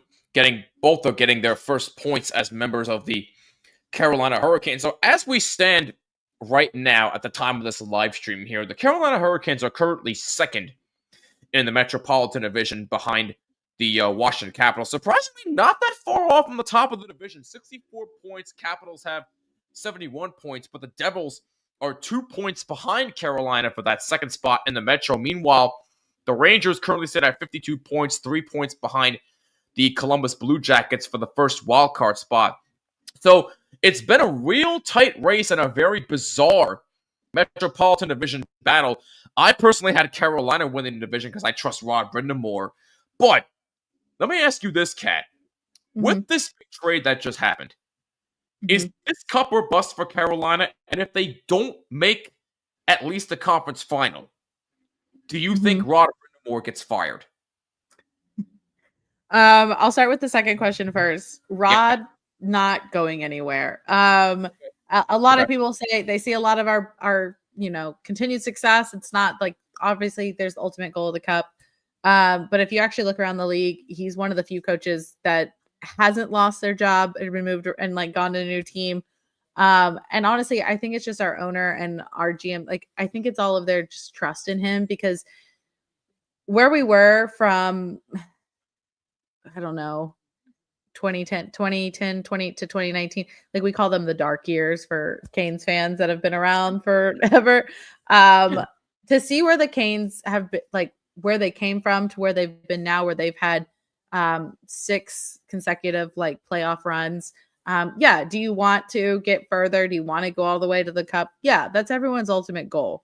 But you honestly, it's also a little bit of like how the stars align. As much as I'm going to say, like, you have to have everything aligned. Your power play has to suddenly be on. Your goalie has to be hot. And for some of the teams, that doesn't happen until playoffs, or it'll be up until playoffs and then it cools down and they get stuck. So it's, you can have the altogether like amazing team, but unless you can actually carry that into playoffs, you're not going to guarantee it. And I think the Canes have really stepped up, and the recent trade has really shown like they are really taking it seriously. They've seen where they really need to get that last push. They need both Rantanen and both Hall have experience winning Stanley Cups. They both have that playoff experience, and they come with their own set of skills. So I think the front office really addressed those, where they're like, we need help in the scoring aspect. We're known as a defensive team. We think we've got our goaltending good for now. So, and if we need to stitch that up, that'll be an off-season probably acquisition. I don't think it's cup or bust, because I think we're also looking at signing Rantanen at the end. I think that is the main goal. Obviously, if he fits in, how he acclimates. So I don't think it's fully or bust. I think they really see that we are just on a trajectory up and they want to continue it. That's why most of the interviews with Eric Tulsky have been like, hey, are there anything else? He's like, I'm always looking. He's like, until I get a full roster of everything we're looking for, I'm going to keep looking. I'm going to keep looking for those deals. I'm going to keep adding, because it's never going to be picture perfect, but I'm going to keep making it as close as possible. So no, Rod is here to stay. He literally, I think he's here until he decides he doesn't want to be, or we really fall off. And I don't see that happening with how they're running the team. I love everyone thinks, yes, not getting the cup. Yeah, it's technically a failure of sorts, but to see the growth in the team, the team compared to around the league, I don't think I think it's finding the right pieces, like we found the right coach. Now we can find the right pieces and we'll be good to go. Fair point, and that's excellent analysis right there. Much appreciated. By the way, it's now 3-1 Jets over the Montreal Canadiens, so thank you for that, Jared. Both teams' next games, Rangers take on the Bruins on Saturday, February 1st, and then the Hurricanes will take on the Chicago Blackhawks on Thursday, January 30th. So that should be easy win for Carolina right there. But hey, listen. You never know. You never know. Yeah, exactly. Goza says Rangers 4 Stanley Cups, Canes 1. Hang on. Hold on, Goza. I'm going to say this as a Ranger fan. Sports is always a what have you done for me lately, right? Who has the more recent championship? I rest my case. After 40 minutes of play, 2-0 Carolina. We're going to take a quick break, but when we come back, the third period will commence. So don't you go anywhere. We'll be right back on THPN.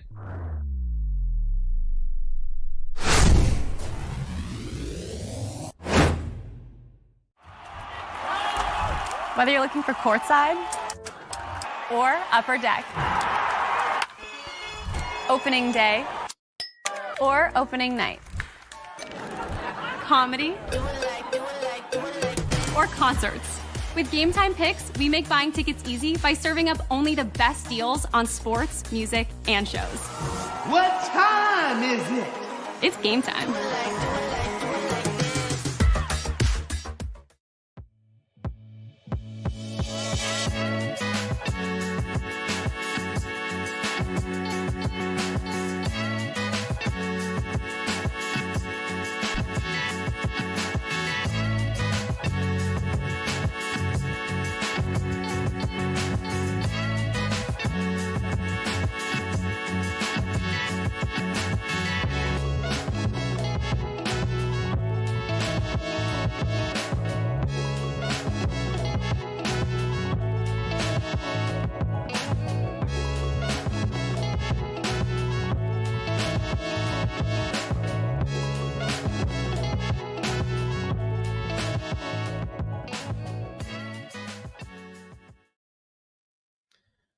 Ladies and gentlemen, we are back getting you set for the start of the third period between the Rangers and the Carolina Hurricanes. Hurricanes currently have a 2-0 lead over the Rangers. Andrei Svechnikov with both goals tonight for Carolina. Taylor Hall and Mikko Rantanen both getting their first points as members of the Carolina Hurricanes. And in response to my comment before we went to break, Jared says, plus the Rangers lost to the Kings. Don't remind me. I know how that year went for me. It was dreadful. But I digress. Underway in the third period. Goes to speaking like that. Then the Isles 4 cups. Rangers 4. But the difference is you guys have had many more years to get cups. I actually do kind of agree with that, Zilla Rex. I do agree with that. But anyway, enough cup talk because we'll save that for the playoffs. Underway in the third period. 2-0 Carolina. What do you want to see more of from the Hurricanes here in this third period, Kat? I feel like we've had some turnovers in the neutral zone as we just iced the puck. Yeah, I was going to say icing. I feel like we've had some turnovers in the neutral zone. I mean, I think both teams have, but I think us controlling the neutral zone, honestly, when we control the neutral zone and we do it a good deal, that's when you really have the full Canes pressure on the other team and we play our ultimate game because other teams can't get set. So I would want more control of the neutral zone. And honestly, I mean, obviously, can I stop icing the puck? I was going to say that's the second icing in a row that I've seen from Carolina. What the hell? Yeah, Rod looks a little mad about that. And I would say the next one is put away chances. But honestly, again, Shesterkin has been on top of it. So I'm not super mad. Like some of them, I'm like, yeah, we should have done it. But also he's been getting on everything. So that's a fair point. Just underway in the third period. Hopefully the Rangers can generate some sort of response here. Tage Thompson with a hat trick. And it's 4-1 Sabre. My God. Tage Thompson. I don't know what to say about Tage Thompson anymore. What period is it? Third period. It'll be interesting if they can hold the lead because that's been their main literally. struggle. That shot ripped and they score. Sebastian Aho makes it 3-0 Carolina. What a ripper from Sebastian Aho. Now you're ahead of me. Woo! I'm sorry. No, I'm happy for it. I was like, he said they score, and I said, I don't know what end we're in. I don't know whether to cheer or be upset. Oops. That was a terrific shot from Aho. Does Hall get another assist here? Looks like it. I think he might. Okay, so yeah, he does. Him. They play it up. He gets a third. I don't know who else. Yeah, Taylor Hall with his second point as a Carolina Hurricane. A 2-point night for him. And the Hurricanes now have a 3-0 lead. So the joke now with the Canes is this is our first year. So we used to have Sebastian Aho and Teuvo Teravainen, and they would connect all the time, and we called it the Finnish connection. And so we said this season Aho has been a little more off than he always has a little bit of a slow start, but he's been more off. And we're like he misses his buddy, and so now he's got Rantanen, who is also a good Finnish friend of his, and he is now scored in 2 games, and he's just like lighting it up again. And we're like, actually, he did not. Aho was 14th assisted from Svestikov, so a 3-point night for Andrei Svestikov at 101. And the Hurricanes lead 3-0. Hey, there's my favorite pun. It's back Edmonton Olive Oilers. I love it. Carolina helping the Islanders a little bit. Yeah, they're certainly helping the Islanders, but even still, I don't think there's a prayer the Islanders make the playoffs, but that's just me. You never know what can happen in this league, but I digress. Jordan Staal back behind the net. Staal still with it. Under some pressure. Good play by the Rangers. Zibanejad tries to get there. And a pass in front. They score! Carolina putting on all the offensive pressure. Looks like number 24 able to cash home. And it's 4-0. How about that? Seth Jarvis getting the goal. So we call that Seth Jarvis and his 2 dads. What? That's our captain Jordan Staal and our assistant captain Jordan Martinook, who are both obviously older than Jarvis. Right, yeah. When he goes on that line, like he's the youngest, he's the quick one, he's the one all over, like their finisher. And so when he gets put on that line, he goes, "Yeah, I feel at home. I'm there with my 2 dads." And everyone cracks up about it. Like it's so fitting. Oh, that's hilarious. It's hilarious, yeah. But meanwhile, Carolina just pouring it on here on the Rangers here tonight. It is 4-0 with 2:30 gone by in the third period, and the Rangers seem like they have absolutely no answer whatsoever. But give Carolina credit; they're coming off an overtime loss to the Islanders, and Carolina came out the more desperate team here tonight, Kat. Yeah. I have a question for you. Do you, in this situation, I don't know if it's at this or if there's another goal scored, do you guys typically keep Shesterkin in? Do you pull him? If they score another one, I would put Quick in. I would put in Jonathan Quick. There's no point. Look, if it was tied at 4, or if it was like 4-2, then I would say keep him in. But the situation right now, if they score again and make it 5-0, put in Jonathan Quick. Because literally, at this point, you are literally leaving him out to dry right now. It's not even funny. And again, this has been one of the many bad themes for the Rangers so far this season. They can't help out their goalie, bad defense, no quality scoring chance. Do I need to go on here?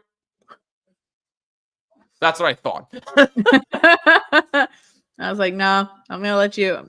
This is your team. I feel that rant in my soul. I've said it about the Canes similar times. So sometimes you're like, I just got to let you go. Well, I appreciate that. Jarvis is 19th, assisted by Martinook at 2:30.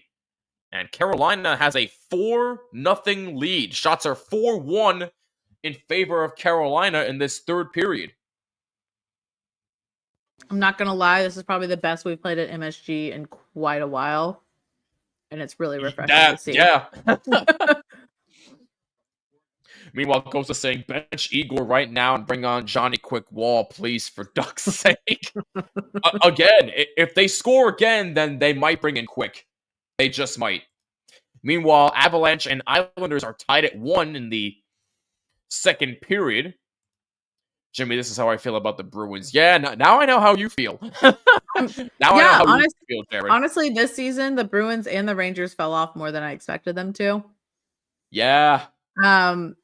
But my prediction for that Avalanche and Isles game is that the Avalanche will score more because that's more of their game, while the Isles normally sit at 1 and then play defense a lot. Wow, okay. I don't know. The Islanders have always been pretty low scoring, especially compared to the Avalanche. I find the Metro teams typically are a lot more low scoring than the West. Right. But look, again, the Islanders they're not a high scoring team. They don't have any offensive firepower. They're a good defensive team, but offensively, that's why they're losing games, because they lack scoring depth. That's why they are where they are right now, and they have been there for the past few seasons. But what do I know? I'm not an Islander fan. 5 minutes gone by, third period. 4-0 Carolina. So Carolina has doubled their lead quickly in this third period, and the net comes off. And did Kakaniemi get pushed in Shesterkin? Is there going to be a penalty here or no? Poor KK. He always gets pushed in or held down on the ice. Poor guy. Goodness. Well, looks like no harm, no foul here. You know, what we talked about earlier is that everyone's a little bit surprised by the Capitals. Another team in the Metro that I'm honestly really surprised, but in a really good way. I know you guys are a little bit in a battle for the wild card with them, but the Blue Jackets, honestly, this season, for them to do what they're doing, I think everyone around the league is just impressed and kind of a little bit rooting for them, because like you never expected this team to kind of overcome to get to where they are right now. It's a very emotional season. Yeah, what a blowout indeed, Jared. You're right. But no, Columbus is clearly playing inspired by Johnny and Matthew Gaudreau. And again, our condolences go out to the Gaudreau family. It's certainly heartbreaking what they're going through, but they're clearly playing inspired. They want to make a playoff run for them. And I really think they're going to make the playoffs this year. I really do. I wasn't expecting them to do much of anything, but considering where they are right now, I really think they have a chance to grab that first wild card spot. I really do. And I really think they're going to do it. Agreed. Jared says they're doing it for Johnny. Yeah, absolutely. They are doing it for Johnny, Jared. You're right. 100%. Everyone has said that the Hurricanes play boring hockey. Do you agree? And I know it's your team, Cat, but boring hockey? Where do you see boring hockey? Look, Cat would know better than me. I don't watch the Hurricanes as much, but from what I'm seeing so far, I wouldn't say boring, but I will say it's better than the Rangers right now. On the day, like when we get into scoring droughts, which sometimes has come in playoffs, or when we play the Islanders, yes, those games can be boring because it's just like low scoring, a little defensive heavy, but I wouldn't call us boring just because we also, Canes fans call each other, like they call them the cardiac Canes for a reason, especially with our many like come from behind wins, especially this season. Yep. It's anything but boring. I am either like on an adrenaline high or I am so stressed. There's no way it's boring. I think some people, because we don't have what they used to say for a while was a superstar, then people would think we're boring. But I mean, overall, we're such a well-rounded team, and now we seem to have picked up a superstar. Yeah. But we're such a well-rounded team that I think that's what people qualify as boring. Like some people will be like, well, I really watched the Wild. Watch Kaprizov pop off, Tage Thompson, Connor, but like even though the Blackhawks are terrible, I'm watching for Connor Bedard. So like, are we boring because we don't have a superstar you can focus on all the time? I guess, but overall, I wouldn't call us boring. It's a fair point. We want 5 goals for the Rangers. If that happens, I'll fly to New York next year to watch the Rangers. You better fly out here next year regardless. Just saying, boy. I want to see you at a Ranger game next season, no matter what happens. Even if they do somehow miraculously, whether they come back and win this game or not, I better see you at a game next year. That's all I want to say. And it might be a Ranger Hurricane game. You never ever freaking know what's going to happen.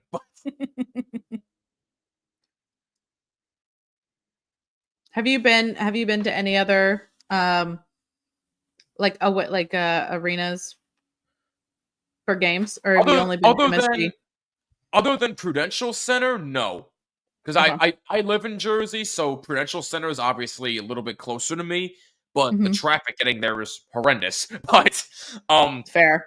I have been there. I mainly go there for concerts, though. I've only been to one Rangers Devils game there. I've been to a couple Devil games here and there at Prudential Center. I actually was at the game.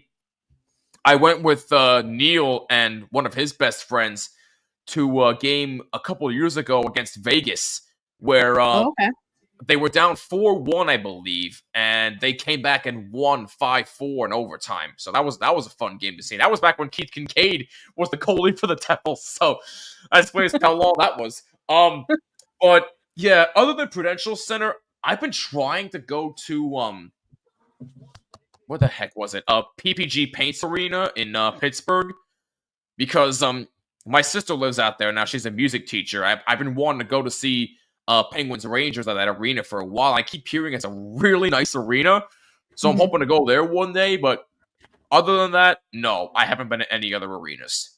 Okay. Yeah, I didn't know if you had. Obviously, I was thinking maybe Islanders or Jersey, or even the Caps. So I would like to go to UBS though. I heard UBS is gorgeous. Yeah, I've only now been to I've been to Ball. I got to see the Hurricanes play the Avalanche at one point because I have a friend in Colorado, so I got to do both. And then recently we went to Chicago and got to tell. I really liked. It was a really cool experience. I mean, the Blackhawks didn't win, and people probably actually. I'm lying. I went to United Center last year to check out the Blackhawks and the Blue Jackets game. So there you go. I forgot about that. But anyway, go ahead. It was really nice. It was really nice. So I was glad to get the experience. I'm sure a lot of people were confused why some Carolina fans were there. I did have a Teuvo Teravainen jersey on, so I wasn't fully out of place. You could tell the heart was in the right place, but the overall experience was great. Right. Knowing my luck, Jimmy, will be against the Columbus Blue Jacket game. Yeah, it might be against the Blue Jackets. You never know. Jimmy, I think I was at that game. Yes, you were at that game. Was it 21 or 22, Andrew? I think it was 21, if I remember correctly. But correct me if I'm wrong on that. Jimmy, can your team stop throwing players into the goalposts? It would be really nice, because this is like the third. Yeah, literally, how many times has the net come off on both ends tonight? Four. And both of the time you're shoving people into it. That you got to put the puck in the net, not the player. Yeah. The main goal is pucks, not people. 12-11 to go. Third period, 4-0. Carolina leads in the chase for the top of the Metropolitan Division for Carolina. For the Rangers, it's a race for a wild card spot. Yep. Super Bowl 59 is February 9th. That's a Sunday night. Chiefs and Eagles. I might be going live before the Super Bowl, so maybe I'll do Super Bowl picks during my next during a live stream next week. You're gonna check the date for me for that Devils game? All right, yeah, get back to me. No rush, Andrew. For you, Kat, did you know that the Hurricanes used to play at Greensboro Arena when they moved from Hartford, but it wasn't a lot of people there at the games because I heard the new arena was coming? They did play at Greensboro? Yes. Yeah, because I believe my dad went to some of those. So there was that. There's a lot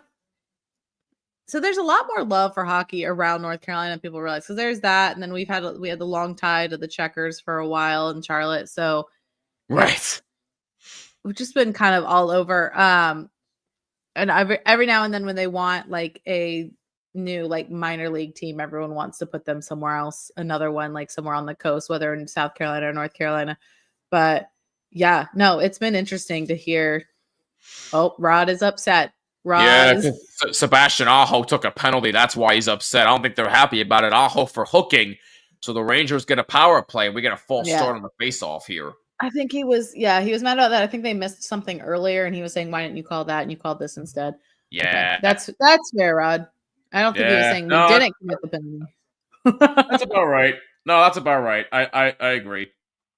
That is one thing I do really appreciate about Rod is he's like, listen, he's never saying like we don't commit penalties because everyone does. A little bit of his thing is he just wants the consistency of it. Like if you're going to call this one penalty, both teams should get called for it. And that's been his main thing, which to some people like could be like complaining, but it's really asking for both teams at that point. So yes, no, 100%, absolutely. Rangers' third power play of the game. They're 0 for 2. Flyers play the Devils again tomorrow, this time in New Jersey, so a home and home for them, as Devils looking to avenge that tough loss in Philly the other night. I know Neil was at that game. That couldn't have been fun. Bruins have cut the lead in half. It's 4-2 Sabres now, with about 9:16 remaining in the third period in Buffalo. Blackhawks lead 3-1 in Tampa. What's that? The Sabres normally fall apart in the third, so it'll be interesting to see that score.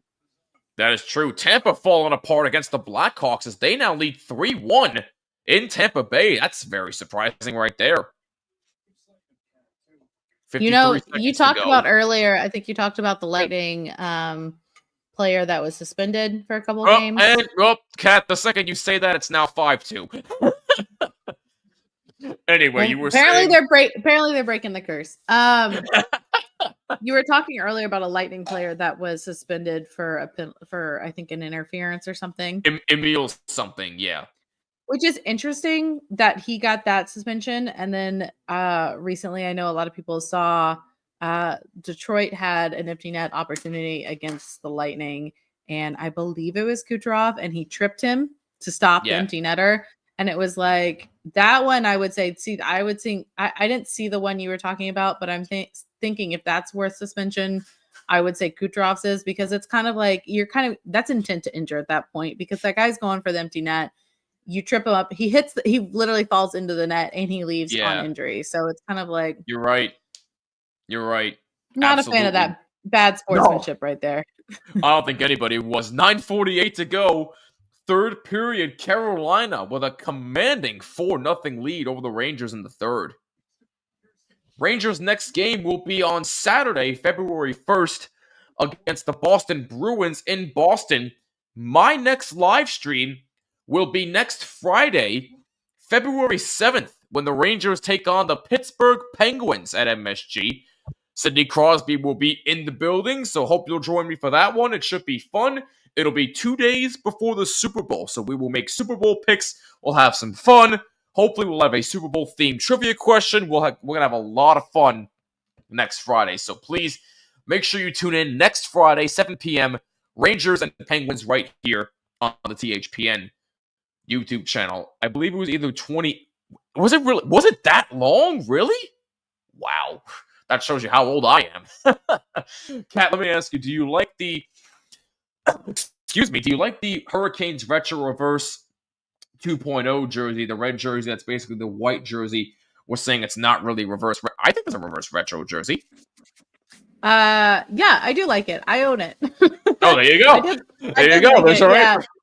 Yeah. Again, I feel like with some teams, like a lot of the originals say, a lot of teams have been along.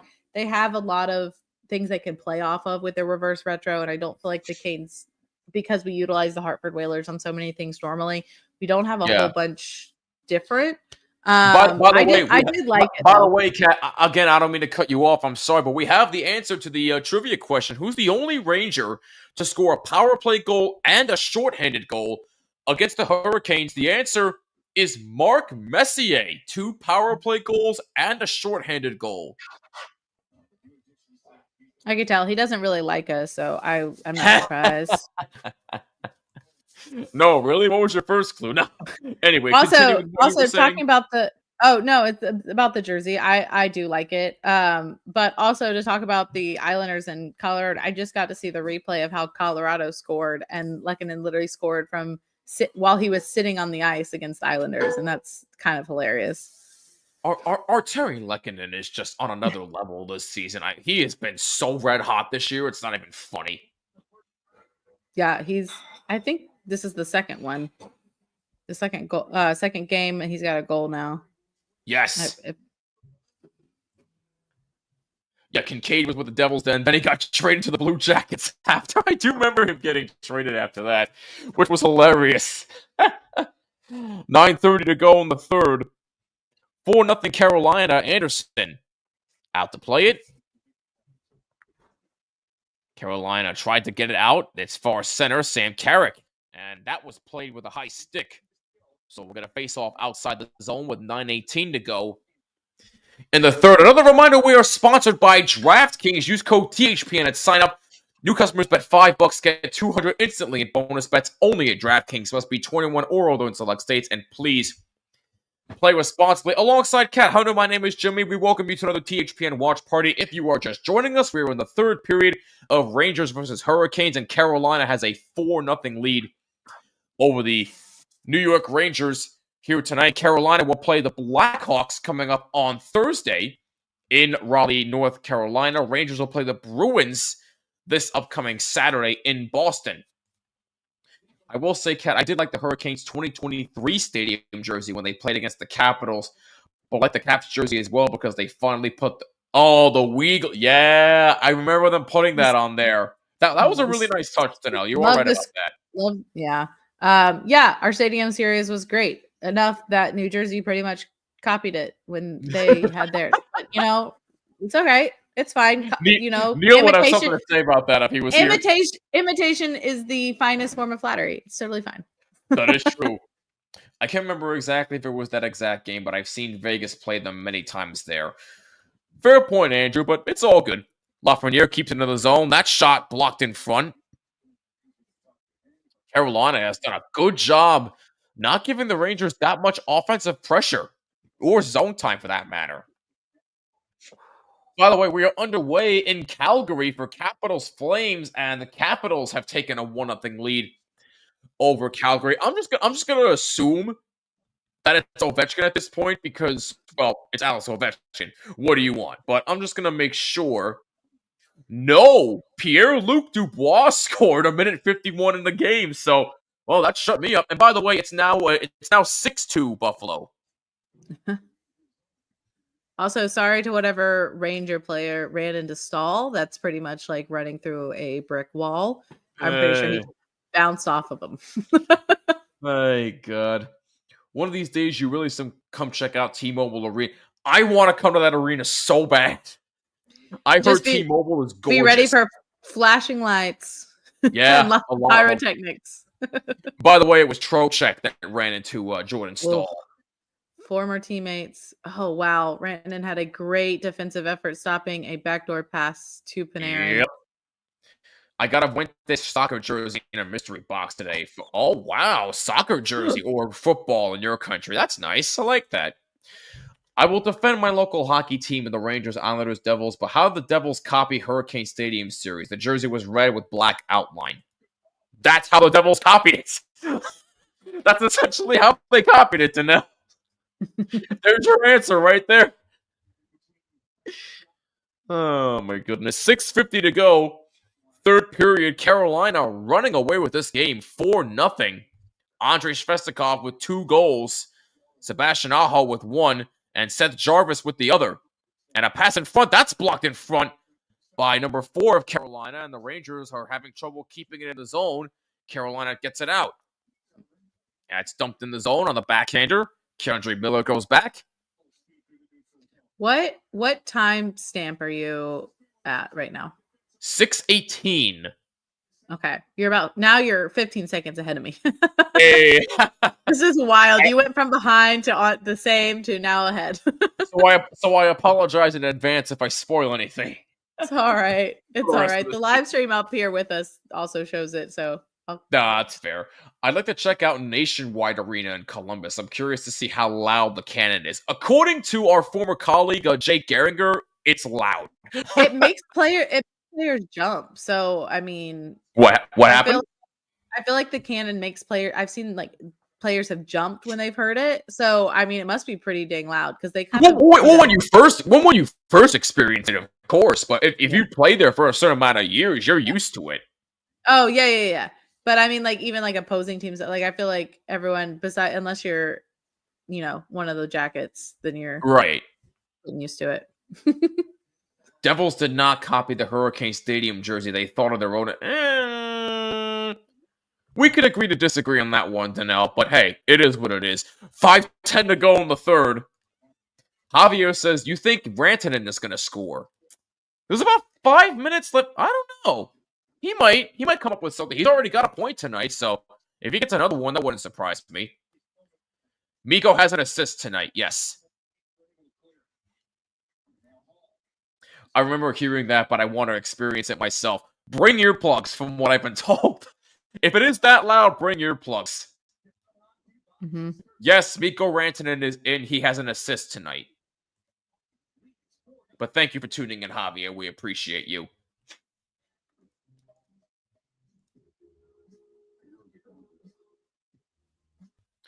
Well, we have a little bit of a time out here. I want to remind you that my next live stream will be next Friday, February 7th, when the Rangers take on the Pittsburgh Penguins at MSG. Sidney Crosby coming to town. We'll have some fun. We'll have some Super Bowl trivia, do some Super Bowl picks. Should be a lot of fun. So tune in. Hopefully the Rangers will convert a touchdown. I'm only kidding there. But Rangers Penguins next Friday, 7 p.m. Eastern Time, right here on the THPN YouTube channel. Tune in. It should be a fun game. Sabres 6-2 ahead. Geez, rarely in many sports do you see such a badly run organization make a household name look this bad. Yeah, that's true. I mean, for some reason, the Sabres went off tonight, so what do you want me to say? A NASCAR race is probably louder than the Canada Nation. I don't know about that. I don't know about that. I mean, I've never been to a NASCAR race, but I'm pretty sure a cannon is louder than that. That's just me. Okay, yeah. So looking around the league, besides this game, the Jets are winning 3-1 against the Canadians, 3-1 Blackhawks against Tampa Bay, 6-2 Sabres over Bruins, 1-1 Avalanche and Islanders, and then 1-0 Capitals and Flames. And then you'll catch Dallas playing the Knights later and the Ducks and the Kraken. Those 10 o'clock games. I'm definitely keeping an eye on the Stars and Vegas game tonight. I mean, the Stars have been doing really well. So yeah.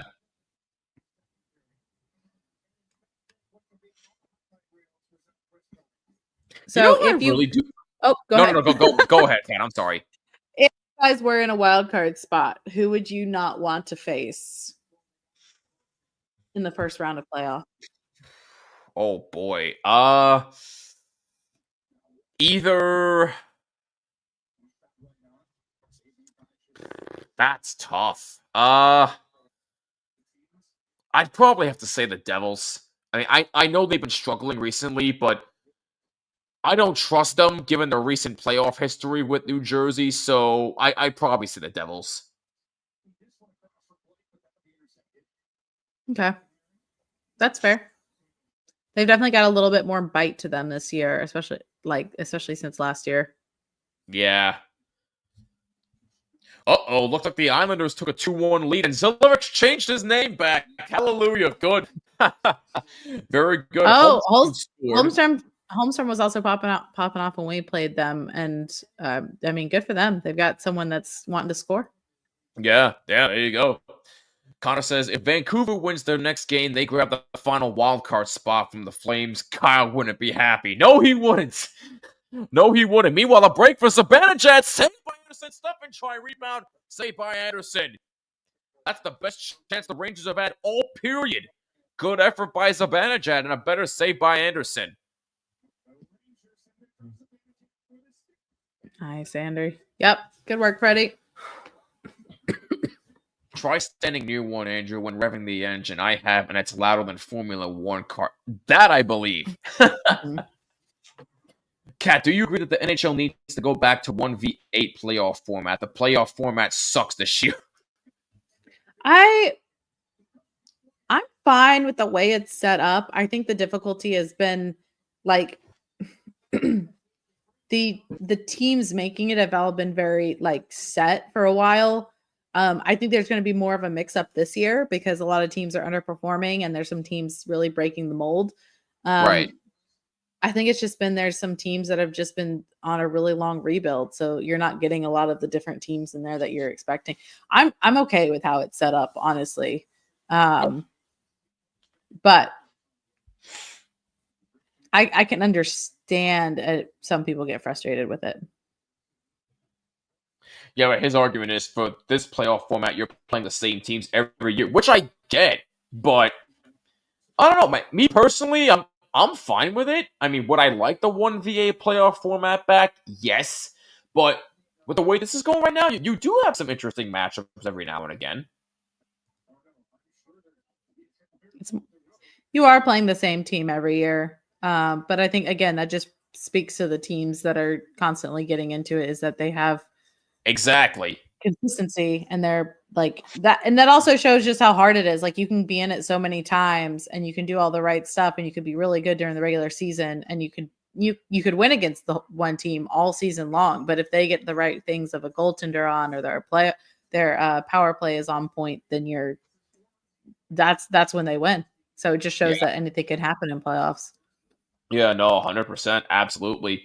2:33 to go, third period. Well, barring an absolute miracle here, Carolina is going to win this game to move closer to the top spot for the Metro. They are behind the Capitals, and the Rangers are going to lose their second straight game, which is unfortunate, but hey, you know what? That's just been a microcosm of the season so far, so honestly, I'm just not surprised anymore. Oilers played the Kings in the first round for 3 years in a row. I do get what you're saying there, I do. But look, everybody has different feelings about the playoff format. I'm indifferent about it. If they want to stick with it, that's fine with me. I'm not the commissioner, but whatever they want to do, go nuts. Connor says, whatever format, it doesn't matter. We all want to remain the same. If it gives us Leafs versus Bruins year after year. Nobody wants to see that, though, unless for some reason Toronto pulls a miracle and actually beats them for a change. Which will never happen. So, just saying. How many goals till Ovi breaks the record? At the time of this live stream, he's 20 away. I thought it was going to take him a whole other season, but again, the Caps have just surprised everyone. Yeah, literally, when he broke his leg, I said, okay, yeah, he's going to break it next year. But literally, no. He's 20 away. He might do it this year. Yeah. My goodness. Listen, with how many games are left and how many power plays they might get, he can easily get 20. Yeah, more than likely. Yeah. Yeah. If he continues to have multi-goal nights, he's going to break the record without even a question. Mm-hmm. He might break it before April, but we'll see. Gary Bettman's going to retire soon. I hope so. He did say that. He said I'm prepping to retire in a couple of years. What that means he actually did say that. Yeah, it actually came out, and I was like, what that means to him is going to be interesting, but I think everyone was like, finally. Okay. Gotcha. Under a minute to go in the third. Islanders suck since 1980. Since 1985. Oh, okay. I read that completely wrong. I'm sorry. Are the Rangers going to pull the goalie with under a minute left, or no? No. I know what you're doing. No. By the way, Avs have tied the game against the Islanders 2-2. The question is when. God only knows when, my man. God only knows. And Zillarex, I see what you're doing. I ain't singing that, boy. You know I'm true blue until I am blue in the face, my friend. 15 seconds to go in the third. Rangers dump it in. Keandre Miller gets it for Lafreniere. It's a shot deflected just wide. May have gotten a piece of Anderson. And Carolina takes the puck 3-2-1. And that is your game. Carolina comes in and dominates the Rangers as they win this one 4-0. And, Kat, again, give Carolina credit. They were the more desperate team tonight. And for the Rangers, it just seemed like they didn't want it. But they have a few days to rest for the game against the Bruins. But, Kat, good job at Carolina tonight. And they move closer to the top spot in the Metro. Your thoughts? Yeah, and it's the 28th career shutout for Freddie Anderson. So that's great. To get him back finally, and also to have a shutout against a Metro rival is kind of fantastic. This is the, honestly, I know that's against a little bit of a struggling Rangers team, but this is the type of hockey that we've all been wanting from the Canes all season long. And so if getting these acquisitions of these players kind of gets them going, everyone's going to say we won this trade, because once you get the Canes going and they stay going, it's going to be fantastic. Yeah, There's a smile from Rantanen. Love to see it. He's happy. Stay happy with the team, dude. There we go. But no, you are 100% right. If Carolina keeps this up, they are definitely going to indeed make a deep playoff run to at least the Eastern Conference Final, at least in my personal opinion. Before we sign off, one more reminder, we are sponsored by DraftKings. Use code THPN at sign up. New customers bet $5. Get $200 instantly in bonus bets only at DraftKings. Must be 21 or more select sites. And please play responsibly. And Kat, please let the people know where they can find your show and where they can find you on all social media. Yeah, if you're looking, I know all you Ranger fans and Islanders are really wanting to follow the Hurricanes. But if you do, I also am on a podcast over at THPN. It's called The Surgecast. Surgecast, all one word. Honestly, anywhere you type in on X, on Instagram, YouTube, it's The Surgecast. We're also on TikTok at the.surgecast, where we do game recaps and fun little videos. And then if you're looking for me, I'm on Twitter at KaniacChick, or also on TikTok at KVTHunter74. And I do fun hockey videos, not just about the Canes, but about hockey in general. But yeah, always love to engage with fans and talk hockey with anyone. There we go. And please be sure to follow me on Twitter at BlueSeats94 on Twitter and Instagram. Subscribe to From the Blue Seats on all audio platforms as well as on YouTube. The YouTube link is right here if you would like to subscribe to that as well. It's just at BlueSeats94 on YouTube, Twitter, and Instagram. Zillerick saying, just remember, Jimmy, at least we are not Bruins fans. I'm just going to leave that alone before I get myself fired. Anyway, final in Buffalo, Sabres win 7-2 over the Bruins. Yikes. But you know the Bruins are going to come out all pissed off against the Rangers on Saturday. Then Jets beat Montreal 4-1. Rangers, nobody says brutal. Yes, tonight was brutal, but hey, good chance to bounce back on Saturday. Good stream. Thank you. And thank you all for tuning in, Kat. And thank you, my friend, for coming on with me. I know it was an embarrassing night for my boys, but a good night for your team. But it was really, really fun doing this with you. It definitely kept me sane the entire night, but I really hope that we can do this again really, really soon. Thank you so much, my friend.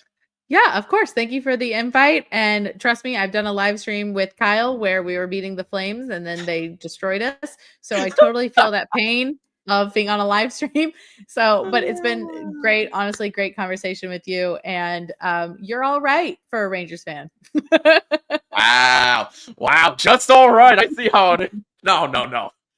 I'm just you're probably one of the Canes fans I actually really like to interact with. You're really, really cool. You're a great Twitter follow as well, which I really appreciate. You give terrific insight. But Thanks. Again, hopefully we can do this soon. Thank you very much, my friend. And thank you all for tuning in. 112 people combined watched this stream tonight. You all are insane. Thank you so much. Your support truly means everything to everybody here at the network. Once again, the final score here tonight, the Carolina Hurricanes beat the New York Rangers by a score of 4-0. Alongside Kat Hunter, my name is Jimmy. This has been another THPN Watch Party. Thank you again for tuning in. We love you guys. I will catch you next Friday, but until then, see you in the next one. Peace, and take care.